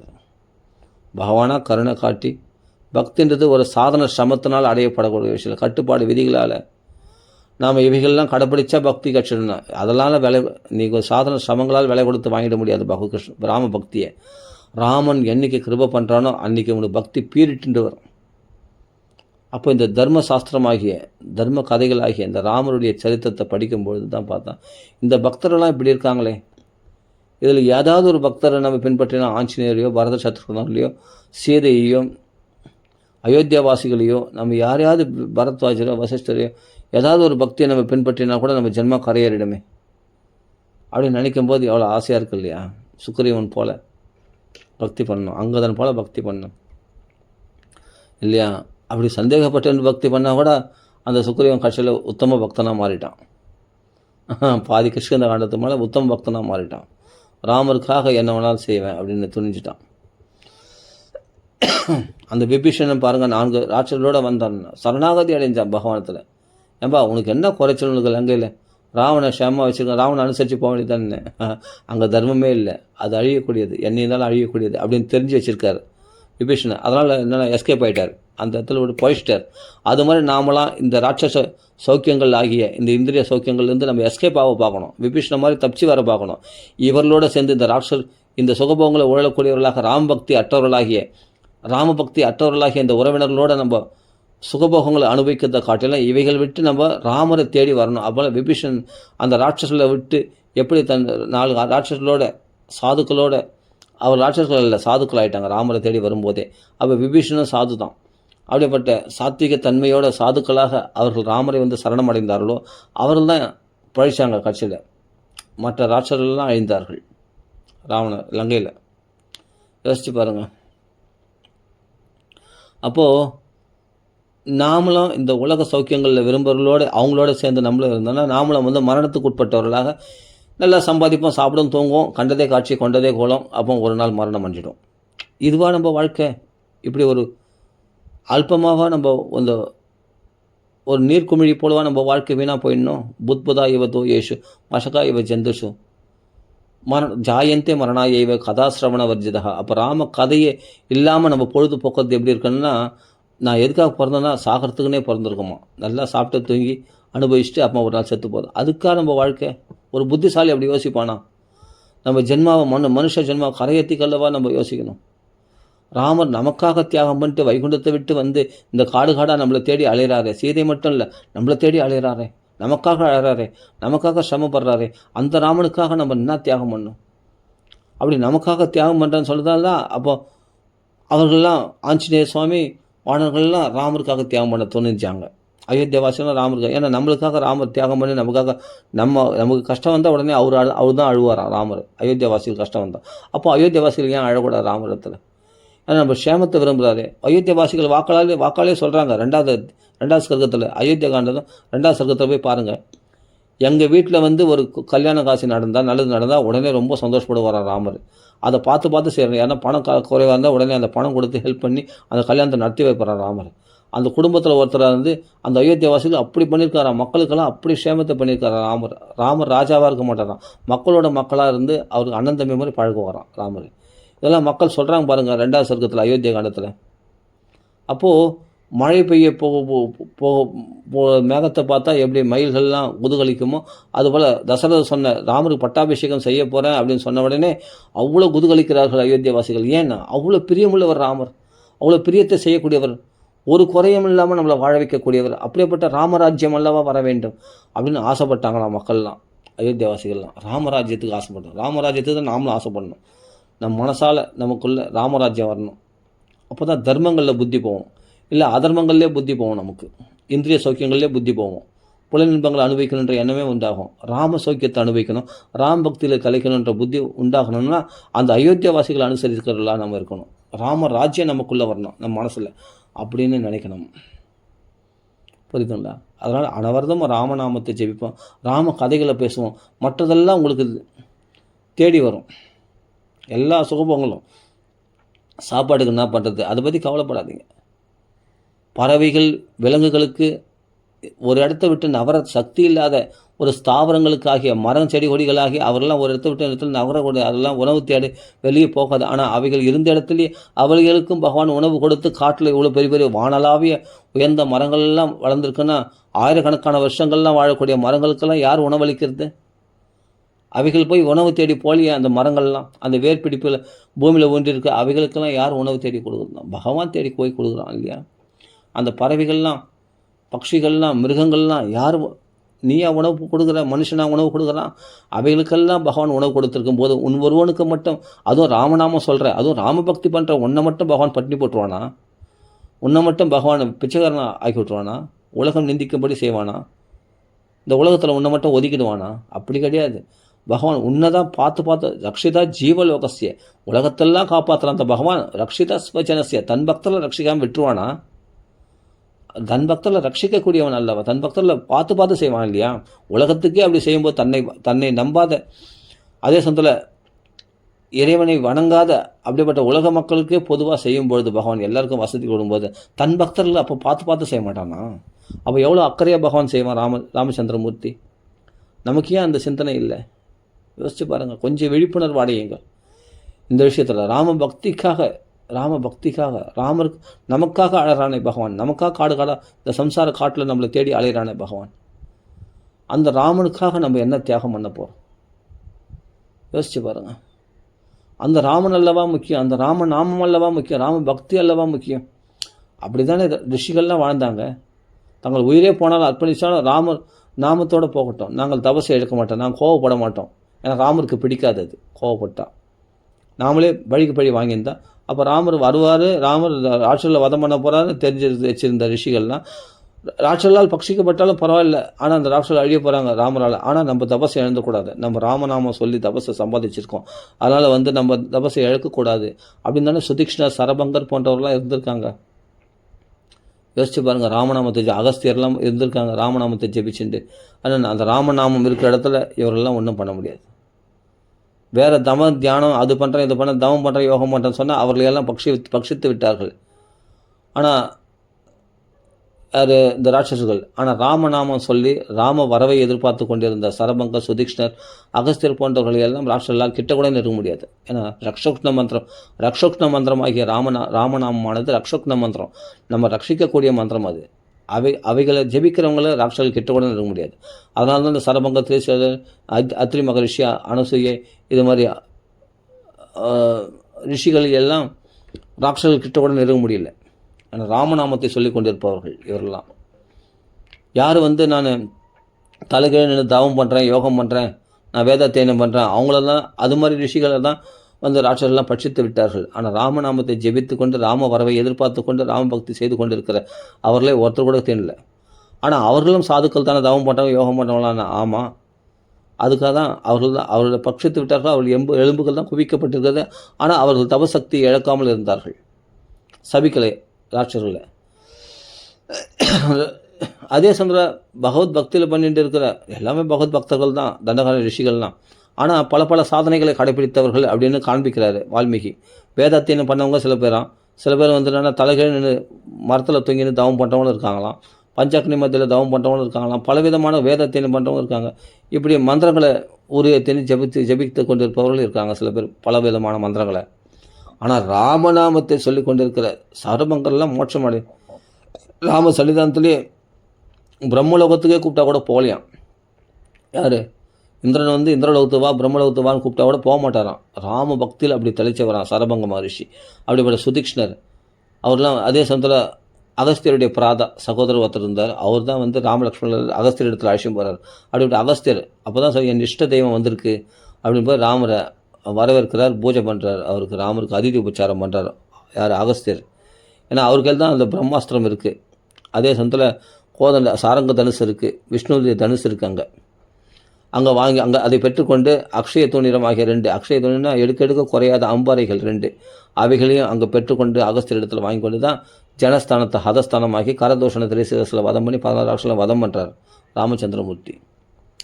அப்போ இவரெல்லாம் ராம பக்தர்கள் ஆகிய இவரெல்லாம் ராமருக்கே ஆசீர்வாதம் பண்ணுவாங்க. ஆனால் ராம பக்தர்களாக இருப்பாங்க. ராமருக்கு ரொம்ப பிடிக்கும்.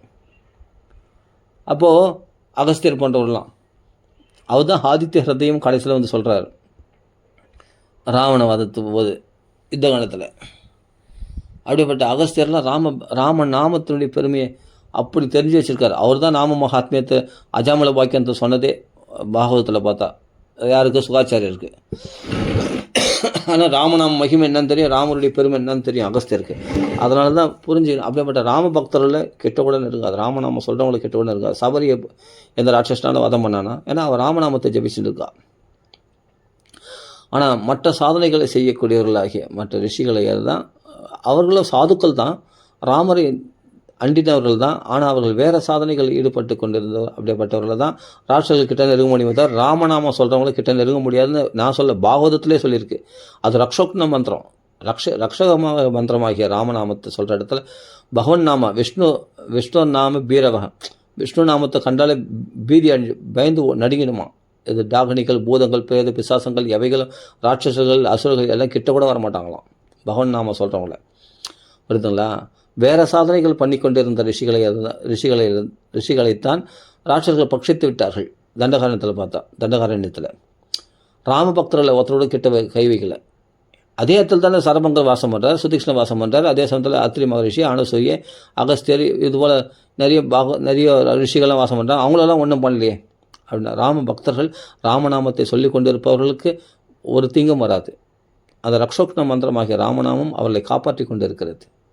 மற்ற சாதனைகளில் ஈடுபட்டு கொண்டிருந்த ரிஷிகளை எல்லாம் தான் பட்சித்து விட்டார்கள். யார்? ராட்சசர்கள்லாம். திடீர்னு தோன்றி பயமுறுத்தி அவர்களை பட்சித்துடுவாங்களாம். ராமன் நாமம் சொல்கிறவங்கள ஒருத்தரோடு கிட்ட நெருங்கலை. அவர்கள் தான் வந்து சரணாகதி அடைகிறார்கள். இதுபோல் ரிஷிகள்லாம் பட்சித்து விடுகிறார்கள். இந்த ராட்சசர்கள், நீங்கள் தான் கர்ப்பபூதாக, அதாவது வயிற்றில் இருக்கிற குழந்தைங்களை காப்பாற்றுற மாதிரி எங்களை காப்பாற்றணும். நீங்கள் ராஜ்யத்தில் இருந்தாலும் ராஜா தான், நீங்கள் வனத்தில் வந்தாலும் எங்களுக்கு ராஜா தான் அப்படின்னு ரிஷிகளுடைய சரணாகதி தண்டகார ரிஷிகள். அப்போ அவரில் பகவான் காப்பாற்றலையா? கைவிட்டானா? அப்போ நம்மளை காப்பாற்ற மாட்டானா பகவான்? ஏன் அந்த நம்பிக்கை இல்லை ராமரத்தில்? ஏன் ராம் பக்தி, தூய பக்தி பண்ண மாட்டேன்றோம்? எதை ராம பக்தி இழந்தாலும் நான் இந்த சுகபோகங்களை அனுபவிப்பேன் அப்படின்னு நம்ம இருக்கிறோமே. அப்போ நம்மளுடைய நிலைமை என்ன? அதே தான் ராட்சசர்களும் செய்து கொண்டிருந்தார்கள். ராம் பக்தி அற்று சுகபோகங்களை உழண்டு கொண்டிருந்தார்கள். கடைசியில் என்னன்னா மரணம் அடைந்தார்கள். ஆனால் ராம பக்தர்கள் பார்த்தா சேமமாக வாழ்ந்தார்கள். அப்போ இவர்களெலாம் சுகபோகங்களில் விரும்பலையே ராம் பக்தர்கள்லாம் பார்த்தா, இல்லையா? இது அயோத்தியா காண்டத்துலேயும் பார்க்குறோம், சுந்தரகாண்டத்துலேயும் பார்க்குறோம், இல்லையா? கிருஷ்ணத காண்டத்துலேயும் பார்க்குறோம். அப்புறமா தான் அதுவும் சாதிச்சுட்டு வந்தவர் யாருன்னா ஆஞ்சநேய சுவாமி தான். ஆனால் அந்த மதுவனத்தில் போய் தேன்லாம் குடிக்கிறாங்க, பழங்கள்லாம் சாப்பிட்றாங்கன்னா யாருன்னா வானர்கள். அந்த சுகம், ஏன்னா சுத்தமாக சாப்பிடாம பட்டினியும் பசியும் எவ்வளோ நாள் இருக்க முடியும்? அதனால் என்ன சரி அனுமதிச்சிட்டார். யார்? அங்கதன் தான் அந்த யுவராஜா அனுமதிச்சிட்டார். அந்த என்னது அது என்ன வனம்? அது மதுவனம். அந்த மதுவனத்தை அழிக்கிறதுக்கு மதுவனத்தில் போய் அந்த பழங்கள்லாம் சாப்பிட்றது, தேனெல்லாம் அடையெல்லாம் குடிக்கிறது, இவைகள்லாம் வந்து சாப்பிட்றதுக்கு அனுமதிச்சார். அப்போ தான் அந்த சுகபோகத்தை அனுபவித்தாங்க. யார்? அந்த வானர்கள்லாம்.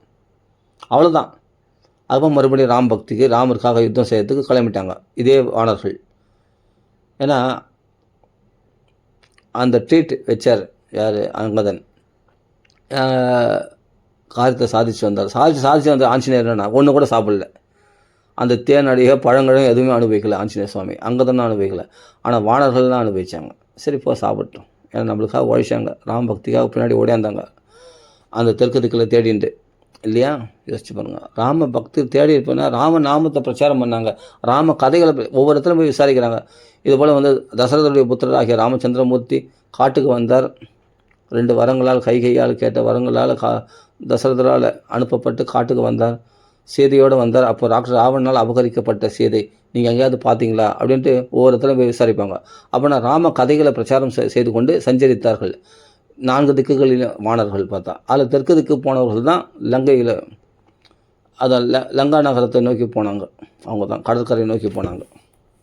அது தெற்கு திக்கில் போனவங்க தான் ஆஞ்சநேய சுவாமி, நலன், நீலன், அங்கதன், ஜாம்பவான் போன்ற மெயினான முக்கியமான வானர்கள் அந்த பக்கம் போனாங்க. கரடி அரசன் ஆகிய ஜாம்பவான் அந்த பக்கம் போயிருக்கார் தெற்கு திக்கில். அப்படியே முக்கியமான ஆட்கள் போயிருக்காங்க.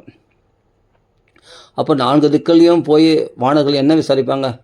இதுபோல் அயோத்தியா சக்கரவர்த்தி தசரதன்னு ஒரு சக்கரவர்த்தி இருக்கார். அவருக்கு கௌசல்யை, சுமித்ரை, கைகை, அவர்களுக்கு வந்து என்னென்னா ராமன் மூத்த புத்திரன். அவர் வந்து என்னென்னா சுமித்ரனுடைய புத்திரன் ஆகிய லக்ஷ்மணர் 2 பேரும் வந்து காட்டுக்கு வந்தாங்க. அப்போ வந்து ஜனகர் ராமனுடைய பத்னி ஆகிய ஜனக மகாராஜா பெண்ணு அவளை அழைச்சின்னு வரும்போது ராட்சசனால் அபகரிக்கப்பட்டிருக்காள். எங்கேயாவது நீங்கள் பார்த்தீங்களா? இதுதான் சொல்ல. அப்போ அங்கங்கே ராம கதைகளை பற்றி தானே பிரச்சாரம் பண்ண போகிறாங்க. அவர்கள் 4 திக்கிலே ராம கதைகளை பிரச்சாரம் பண்ண போகிறாங்க. அப்போ அவர்கள் ராம தூதர்கள் தானே, ராம கைங்கரியத்தில் தான் ஈடுபட்டவர்கள். அந்த வானர்கள் எல்லாம் அவர்களெல்லாம் பவித்திரமானவர்கள் அல்லவா? அப்போ தெற்கு திக்கில் போனி அந்த செய்தியை கண்டுபிடிக்கிறதுக்கு முயற்சி பண்ணினார் ஆஞ்சநேயர் சுவாமி தான். யோசிச்சு பாருங்கள். அப்போ ஆஞ்சநேயர் சாதிச்சு கொடுத்த, ஆனால் விருந்து உபச்சாரம் யாருக்கு? வானர்களுக்கு, மதுவனத்தெல்லாம் இல்லை. ஏன்னா அவரில் ராமருக்காக கஷ்டப்பட்டுருக்காங்க. ஆமாம், ராமருடைய கதைகளை அங்கங்கே சொல்லியிருக்காங்க, ராம பிரச்சாரம் பண்ணியிருக்காங்க. அப்போ அவங்களுக்கெல்லாம் பகவான் ஏற்பாடு பண்ணுவான். அவங்களுக்கு தேவையான உணவு வசதிகள் எல்லாத்தையும் ஏற்பாடு பண்ணுவான். ஆனால் நீ ராமருக்காக தியாகம் பண்ணணும், ராம கைங்கரியத்துக்காக. அது ஒரு பெரிய தியாகமாக நினைக்கிறாங்க, அது ஒரு பெரிய ஒரு சாதனையாக நினைக்கிறாங்க. அது கிடையாதுங்க. அது எல்லாரும் கடைப்பிடிக்க வேண்டிய விஷயம் இது. ராம பக்தின்றது உண்மையிலேயே எல்லாரும் பிரச்சாரம் பண்ண வேண்டும். ராம கதைகளை, ராம குணங்களை 4 பேர் எடுத்து சொல்லணும். அப்போ தான் ராமருடைய கிருபையை பெற முடியும். எங்கூட்டுக்காரனை கச்சேரிக்கு போகிறேன், நானும் பக்தி பண்ணுறேன்னா என்ன உண்மையான பக்தி பண்ணுறோமா? நம்மளே தற்பரிசோதனை பண்ணிக்கணும். நம்ம சரியாக தான் பக்தி பண்ணுறோமா? நம்ம உண்மையாக தான் பக்தி பண்ணுறோமா? இல்லை நம்ம சுயநலத்தை ஃபஸ்ட்டு நாடிக்கிட்டு அப்புறம் ராம பக்தி பண்ணுறோமா அப்படின்னு நம்ம யோசிச்சுக்கணும். யோசித்தோம்னா நம்ம ராம கதைகளில் பேசல. அப்போ ஏன் ருச்சி வரலன்னா, உண்மையான பக்தி பண்ணால் ஏன் பகவான் ருச்சி கொடுக்க மாட்டான்? அப்போ நம்ம எங்கேயோ கோட்டை விட்டுருக்கோம், ஏதோ ஒரு தவறு பண்ணியிருக்கோம். அந்த புலன் இன்பங்களை திறந்துட்டு ராம பக்தியில் அந்த ராம பக்தர்களோடு சேர்ந்து அந்த ராம கதைகளை சுவைக்கணும். ஆனால் நான் எதையும் துறக்கணும்னு சொல்ல வரல, ராம பக்தி கூட சேர்த்துக்குன்னு சொல்கிறேன். நீ சுகபோகங்களை அனுபவிச்சுனே வாங்க, கூட அந்த ராம கதைகளை பற்றி நிறைய பேசுங்க. ராம கதைகள் பேசுகிறவங்கள கூட வச்சுங்க, அவங்களுடைய சங்கத்தில் எப்பொழுது இருங்க. ஏன்னா நம்மளுக்கு தான் பக்தி வரணும்னா அந்த பக்தருடைய சாநித்தியத்தினாலேயாவது நம்மளுக்கு பக்தி தொத்திக்கும் இல்லையா? பக்தி தொத்திக்கும் இல்லையா? அந்த பக்தருடைய தபசுனால், அந்த பக்தருடைய பக்தியினுடைய பகவான் அந்த பக்தர்கள் கருணை காட்டிக்கிறானே, பகவத் குணங்களை பற்றி பேசுறதுக்கு அனுகிரகம் பண்ணிக்கிறானே, அந்த பக்தருடைய சங்கத்தினால், அவருடைய அனுகிரகத்தினால், அவருடைய சம்மந்தத்தினாலாவது நம்மளுக்கு கொஞ்சம் நெஞ்ச பக்தியாவது கிடைக்கும் இல்லையா? அதனால் அந்த சத் சங்கத்தில் தொடர்பு வைத்துக் கொள்ளுங்கள் என்று சொல்கிறேன். அதுதான், இதுதான் நம்ம சொல்கிறேன். எப்பொழுதும் ராம சங்கம், ராமருடைய கதை, ராமருடைய பக்தி, அதை பற்றியே பேசி கொண்டிருக்கிற பக்தருடைய சங்கத்தில் எப்போதும் நம்ம தொடர்பு கொண்டு வந்தோம்னா நமக்கும் அந்த பக்தி வரும். ஏன்னா நம்மளாக தனியாக சாதனை பண்ணி பக்தி பண்ண முடியல அப்படின்னும் போது நம்ம சக்தியற்றவர்களாக போயிட்டோம். நமக்கு பகவான் என்னைக்கு கிருபை பண்ணுறதுன்னா பக்தர்களை பிடிச்சிருந்தா சுலபமாக வினா மகத்பாத ரஜோபிஷேகம், அந்த பக்தருடைய சங்கத்தினால்தான், சத் சங்கத்தினால்தான் சீக்கிரம் பக்தி நமக்குள்ளே பிரகாசிக்கும். நாமளாக பக்தி பண்ணோன்னா என்றைக்கு நீ வந்து பகவான் அடையிறது? நாம் சுயநலமும் மனசு பாதிக்கும். ஏன்னா இதுவும் முக்கியம் இல்லையா? குடும்பத்தையும் பார்க்கணும், சம்பாதிக்கணும், எல்லாத்தையும் பார்த்து அவன் பகவத் பக்தியும் பண்ணணும் அப்படின்னு தான் நம்ம மனசு தோணும். ஆனால் பக்தரில் பாருங்கன்னா எல்லாத்தையும் எதுவும் முக்கியமில்லை, பகவான் தான் முக்கியம் அப்படின்னு நினைக்கிறேன். அந்த பக்தரில் பார்த்தா தான் நம்மளுக்கு பக்தினா என்னென்னே தெரியும், பக்தினா என்னென்னே தெரியும். ஓ இதான் பக்தியா? எப்போதும் ராம குணங்களை பற்றி பேசுகிறது தான் பக்தியா? ஆமாம். ராமநாமம் சொல்கிறது தான் பக்தியா? ஆமாம். அனவர்தம் ராமநாமம் இப்போ எத்தனை ராமநாமம் நான் சொல்லியிருப்பேன் நான் இந்த கதை சொல்லும்போதே. அப்போது இந்த ராம குணங்களை பற்றி எவ்வளோ பேசுகிறேன் நம்ம. அப்போ நான் மனசில் ராமர் இருக்கார், அதனால தான் என்ன மனசில் நினைக்கிறோமோ அதான் வாக்கில் வரும். இல்லை என்ன தான் நான் பக்தி பண்ணுறேன்னு நீ பேசணும்னு நினச்சா கூட பௌதிக விஷயங்கள் தான் உதாரணமாக காட்டுவாங்க. சில பேர் பக்தர் உபன்யாசம் பண்ணுறவங்க பார்த்தா பௌதிக விஷயங்களை உதாரணம் காட்டும், பௌதிக விஷயமாக தான் போவாங்க, பௌதிக விஷயமான குடும்ப விஷயங்களையே பேசினிருப்பாங்க. ஏன்னா அவங்க மனசில் அதான் ஓடிட்டு இருக்குது. அவங்க பக்தி பாகவதம்னு டாபிக் எடுத்துருந்து, ராமாயணம் டாபிக் எடுத்துருந்து, அப்போ உலக விஷயங்களை பற்றி, கர்ம விஷயங்களை பற்றி, கர்ம காண்டங்களை பற்றி, உலக விஷயங்களை பற்றி, அனுஷ்டானங்களை பற்றி, அல்லது ஏதோ காமெடி பண்ணுறேன்னு சொல்லிட்டு லௌகிக விஷயமான பொழுதுபோக்கு சினிமா பற்றி, மற்ற அரசியலை பற்றி, அதை பற்றி பேசின்னு இருப்பாங்க. ஏன்னா அவங்க மனசில் அந்த வாசனை தான் இருக்குது. அதனால் அதை தான் கக்கிண்டு இருப்பாங்க அவங்க. ஆனால் எப்போதும் ராம சிந்தனையிலே இருக்கிற, ராமர் கதையே பேசணும், அது ராம சம்பந்தமான விஷயத்தையே ஈடுபடணும்னு ஆசைப்படுறவங்களுக்கு ராம விஷயத்தையே கக்கிட்டு இருப்பாங்க. அப்போ புரிஞ்சுக்கலாம் நம்ம யார் சாதுக்கள், யார் பக்தர்கள் அப்படின்னு நாமளே நம்ம தற்பரிசோதனை பண்ணிக்கலாம். இவர்கள் தான் பக்தர்கள், இவர்கள் சங்கத்தில் இருந்தால் தான் நம்மளுக்கு கொஞ்சம் நெஞ்சமாவது ராம பக்தி வரும். ராம குணங்களை பற்றி சொல்கிறாங்க, ராம பக்தருடைய குணங்களை பற்றி சொல்கிறாங்க. அதனால் இந்த சங்கத்தில் நம்ம இருக்கணுன்ற எண்ணம் நமக்குள்ளே உண்டாகும். அதனால் அனவரதம் நம்மளால் நமக்கு தான் பக்தி சம்பாதிச்சிக்க முடியல. அப்படிப்பட்ட பக்தி சம்பாதிச்சிருக்கிற அவருடைய சங்கத்திலேயாவது நம்ம இருக்கலாம் இல்லையா? அந்த வாசனை நம்மளுக்குள்ளே பழிக்குமே. அப்போ அந்த பக்தர்கள் பகவான் அவங்களுக்கு அனுகிரகம் பண்ணிடுறானே, அந்த அனுகிரகத்தில் நாம பங்கெடுத்துக்கலாமே அப்படின்றது அவரில் தஞ்சம் அடையலாம் இல்லையா, அவர்களுடைய சங்கத்தில் ஏற்றுக்கலாம் இல்லையா, அவருடைய உபன்யாசங்களை கேட்கலாம் இல்லையா. கேட்டோன்னா நம்மளுக்கும் ஏதாவது கொஞ்சம் நெஞ்ச ராம்பக்தி வரும் இல்லையா. எடுத்ததுமே நான் உயர்ந்த பக்குவ நிலை வந்துடணும், எல்லாத்தையும் திறந்துடணும், ராம்பக்தி வந்துடுங்க அப்படின்னு நான் சொல்ல வரல. நான் என்ன சொல்கிறேன்னா, பக்த சங்கத்தில் நீங்கள் எல்லா சுகபோகங்களையும் அனுபவிங்க, கூட ராமநாமத்தை சேர்த்துங்க. இந்த ராம் பக்தருடைய சங்கத்தில் ராம கதைகளை கேட்டுனே வாங்க. தன்னாலே ஒரு நாள் பார்த்தா உங்களுக்கு இது சீப்போன்னு போயிடும், இந்த உலக சௌக்கியங்கள்லாம் சீப்போன்னு போயிடும். சீதை மாதிரி அப்படி திரும்பி பார்க்காம இருப்பீங்க. சீதை மாதிரி, ஆஞ்சநேயர் மாதிரி சட்டை பண்ண வச்சு இதெல்லாம் ராட்சச சௌக்கியங்கள் அப்படின்ட்டு தூக்கி போட்டு நீங்கள் ராம பக்தியில் அப்படி திளைப்பீங்க. உங்களை அப்படி தூய பக்தர்களாக மாற்றிவிடும் இந்த ராம கதைகளை கேட்டுன்னு வந்தாவே. ஒன்றும் இல்லைங்க, ரொம்ப சுலபங்க. நீங்கள் நிறைய இந்த ஆச்சார அனுஷ்டானங்கள்லாம் கடைப்பிடிக்க வேணாம், நிறைய கட்டுப்பாடு விதிகள்லாம் கடைப்பிடிக்க வேணாங்க. சுலபமாக இந்த ராம கதைகளை பேசிகிட்டே வந்தாவே நமக்கு என்னென்னா மனசு பியூரிஃபை ஆகிடும். ராம கதைகளை பேசணும்னு மனசு சுத்தம் இல்லாத மனசில் ராம கதையை பேச முடியும்? உலக சௌக்கியங்களில் உழக்கூடியவர்களால் ராம கதை பேச முடியும்? உலக சௌக்கியங்களில் மனசு அழுக்காக இருக்கிற அந்த மனசு கண்டாமினேட்டடாக இருக்கக்கூடிய அந்த மனசை ராம கதை தானே படுத்தக்கூடியது அப்படின்னு ஆர்த்த சொல்கிறார் வியாசர் இடத்துல. ராம கதை பரிசுத்தப்படுத்துகிறோமா, விதுநோதி கல்மஷம், அந்த கல்மஷத்தை எல்லாம் மனசுள்ள அழுக்கெல்லாம் அதான் சொல்ல கிருஷ்ண பிரியம் சகல கல்மஷ நாசனம், எல்லா விதமான கல்மஷங்களையும் போக்கக்கூடியது கிருஷ்ணகர். அந்த பாகவதம் தானே, அந்த பகவானுடைய கதைகள் தானே. அதுபோல் ராம கதை, ராம குணங்களை பற்றி பேசும்போது தானே ஆஹா இப்படிப்பட்ட குணமானா, இப்படிப்பட்ட வீரியமானா, ராமருடைய தர்மங்களை நினச்சி பார்க்கும்போது நம்ம தர்மாத்மா மாறிடுமா இல்லையா, நம்ம மனசு பரிசுத்தமாக இருந்தா இல்லையா, நம்ம கடினமான மனசானது குழந்த மனசாக மாறிடுது, அப்படி குழஞ்சி போகுது இல்லையா, ஹிருதயமானது உருகிது இல்லையா, கருணாஹிருதயமாக மாறிடுது.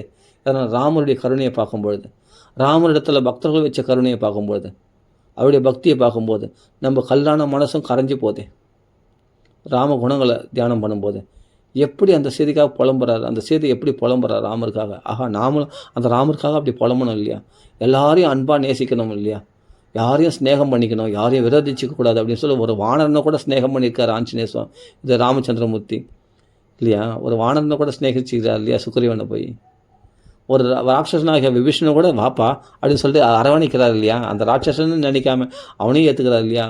தள்ளத்தக்கவன் நிஷாத ஜாதியில் பிறந்த கொகனை கூட நால்வரோடு ஐவரானு அவனை தம்பியாக சேர்த்துக்கிறார் இல்லையா. எல்லாரையும் அரவணைக்க பார்க்கணுமே தவிர யாரையும் விரோதிச்சுக்கு பார்க்கக்கூடாது. சேச்சே நீ தகாதவன், சேச்சே நீ பிடிக்காதவன், சேச்சே நீ தீண்ட தகாதவன், நீ போ தூரம் போ, சேச்சே நீ ராட்சசன், சேச்சே நீ வானரன், நீ மிருகம் பட்சி அப்படின்னு பகவான் யாரையும் ஒதுக்காமல் எல்லாரையும் அரவணைச்சி நீயும் எனக்கு தேவை, பறவையும் எனக்கு பறவை, ஜடாயும் எனக்கு தேவை, வானர்களாகிய ஆஞ்சநேய சுவாமி சுக்ரீவன் இவர்களும் எனக்கு தேவைப்பட்டவர்கள், அயோத்தியாவாசிகளும் எனக்கு அயோத்தியாவாசிகள் போலவே எல்லாரையும் நேசிக்கிறார் பாருங்கள். மனுஷர்களை போலவே எல்லாரும் ஜீவராசிகளை நேசிக்கக்கூடிய அப்படிப்பட்ட ஒரு தெய்வத்தை பார்க்க முடியுமா? அது ராமன்களை தான் பார்க்க முடியும். ராட்சசன் சொல்லாத, அவனை நீங்கள்லாம் கைவிட்டால் கூட வானர்கள்லாம் சேர்த்துக்கூடாதுன்னு சொல்கிறாங்க சில வானர்கள், சுக்ரீவனே சேர்த்துக்கூடாதுன்னு தான் சொல்கிறான். ஆனாலும் எதிராலயத்தில் வந்தவன் ஆஹா நான் சேர்த்துட்டே தீருவேன், அவன் என்னை அடைக்கலம் புகுந்துட்டான்னா அந்த விபீஷணனை என்னோட சேர்த்து நீயே இப்போ இந்த விபீஷணன் ஆயிஷ்ணுவா அப்படின்னு சொல்லி விபீஷனுக்கு அடைக்கலம் கொடுத்து அவரை அரவணைச்சிட்டு அப்படி அவரோடு தன்னுடையவர்களாக ஏற்றுக்கொண்டார். தபாஸ்மிதிச்சை ஆச்சுட்டு என்னை சார்ந்தவன் அவன் ஆயிட்டான், இனிமேல்ட்டு அவன் ராட்சசம் கிடையாது அப்படின்னு விபீஷனுக்கு சரணாகதி கொடுத்தார் இல்லையா ராமச்சந்திரமூர்த்தி. அப்படி அடைக்கலம் கொடுக்குற தெய்வமாச்சு ராமச்சந்திரமூர்த்தி. யாரையும் அரவணைக்கிறவராச்சு, யாரையும் புறம் தள்ளாதவராச்சு. அப்படிப்பட்ட அதான் சொல்ல சர்வபூத ஹிதே ரதா, சகல ஜீவராசிகளுக்கும் நன்மை செய்வதில் விருப்பம் உள்ளவராம். அப்படிப்பட்ட ராமச்சந்திரமூர்த்தி நம்ம இஷ்ட தெய்வமா, நமக்கு எல்லாருக்கும் இஷ்ட தெய்வமா ராமர். ஆனால் எல்லாருக்கும் இஷ்டமாக இருக்குமா ராமர் கதைகளை பேசினா, ராம குணங்களை பற்றி பேசினா, ராமருடைய ராம ராம ராம ராம ராமநாமே எத்தனை வருது பாருங்கள். அப்படிப்பட்ட ராம ராம ராம ராம ராம ராம ராம ராம ராம ராம ராம ராம ராம குணங்களை பேசினா ராமரே நம்மளுக்கு பிடிச்சமானவராக இருப்பார், உத்தமனாகவும் இருக்கிறார், தர்மாத்மாவாக இருக்கிறார். கபடம் நம்மளுக்கு கபடம் கொஞ்சம் வந்தாலும் சேச்சிச்சு நம்ம ராம் பக்தெல்லாம் நம்மளாம் பொய் சொல்லலாமா, நம்ம கபடமாக நடந்துக்கலாமா, நம்ம ராம் பக்தி அல்லவா பண்ணுறோம். ராமருக்கு இது பிடிக்காதே, ராமருக்கு இது பிடிக்காதே, ராமருக்கு இது பிடிக்காதே, ராமர் கெட்ட வார்த்தை பேசினா பிடிக்காது, ராமருக்கு எதிர்த்து பேசினா பிடிக்காது பெரியவங்களை, ராமர் எப்படி மதித்தார் மரியாதை. அப்போ நம்ம எல்லா தர்மங்களும் நமக்குள்ளே வந்துடும். அப்போ ராமர் தர்மங்களை கடைபிடிக்கட்டும், நம்ம ராமநாமா சொல்லியிருப்போம், ராம கதைகள் பேசணும், தன்னாலே நம்ம ஷிப்ரம் போதி தர்மாத்மா, சீக்கிரமாக நம்ம தர்மாத்மா மாறதை நம்ம உணரலாம். சத்தியமாக சொல்கிறேன், உங்களுக்குள்ள நல்ல குணங்கள், தவறு செய்வதில் வெட்கப்படுவது, இதெல்லாம் இந்த குணங்கள்லாம் நம்மளுக்குள்ளே பிரகாசிக்கத்தை பார்க்கலாம். கூச்சப்படுவீங்க அனாவசியமாக பேசுறதுக்கு, தேவையில்லாத வார்த்தைகளை பேசுறதுக்கு, ராம கதைகளை பேசுறதுனா குதூகலமாக இருக்கும், ரொம்ப நேரம் பேசலாம்னு தோணும். இப்போ என்ன டைம் ஆயிடுச்சுன்னு எனக்கே தெரியல. ராம ராம ராம 1 மணி நேரம் ஆயிடுச்சு. சரி, ஓகே, இதோட பூர்த்தி பண்ணிப்போம். அதனால் அனவரதம் ராம குணங்கள் 1.5 மணி நேரம் ஆயிடுச்சு. ராம குணங்களை பற்றி பேசுவோம், வேறு எதுவும் வேண்டாம். ராம ராம ராம ராம ஸ்ரீராமநாம சங்கத்திற்கு ஜெய். ராம குணங்களை பேசுகிறதோட நம்ம சேர்ந்துப்போம். அப்போ தான் நம்மளுக்கு ராம பக்தி வரும். ராம ராம ராம ராம ராம ராம ஸ்ரீராமநாம சங்கத்திற்கு ஜெய். ஆஞ்சநேய சுவாமிக்கு ஜெய். ராம ராம ராம ராம ராம ராம ராம ராம.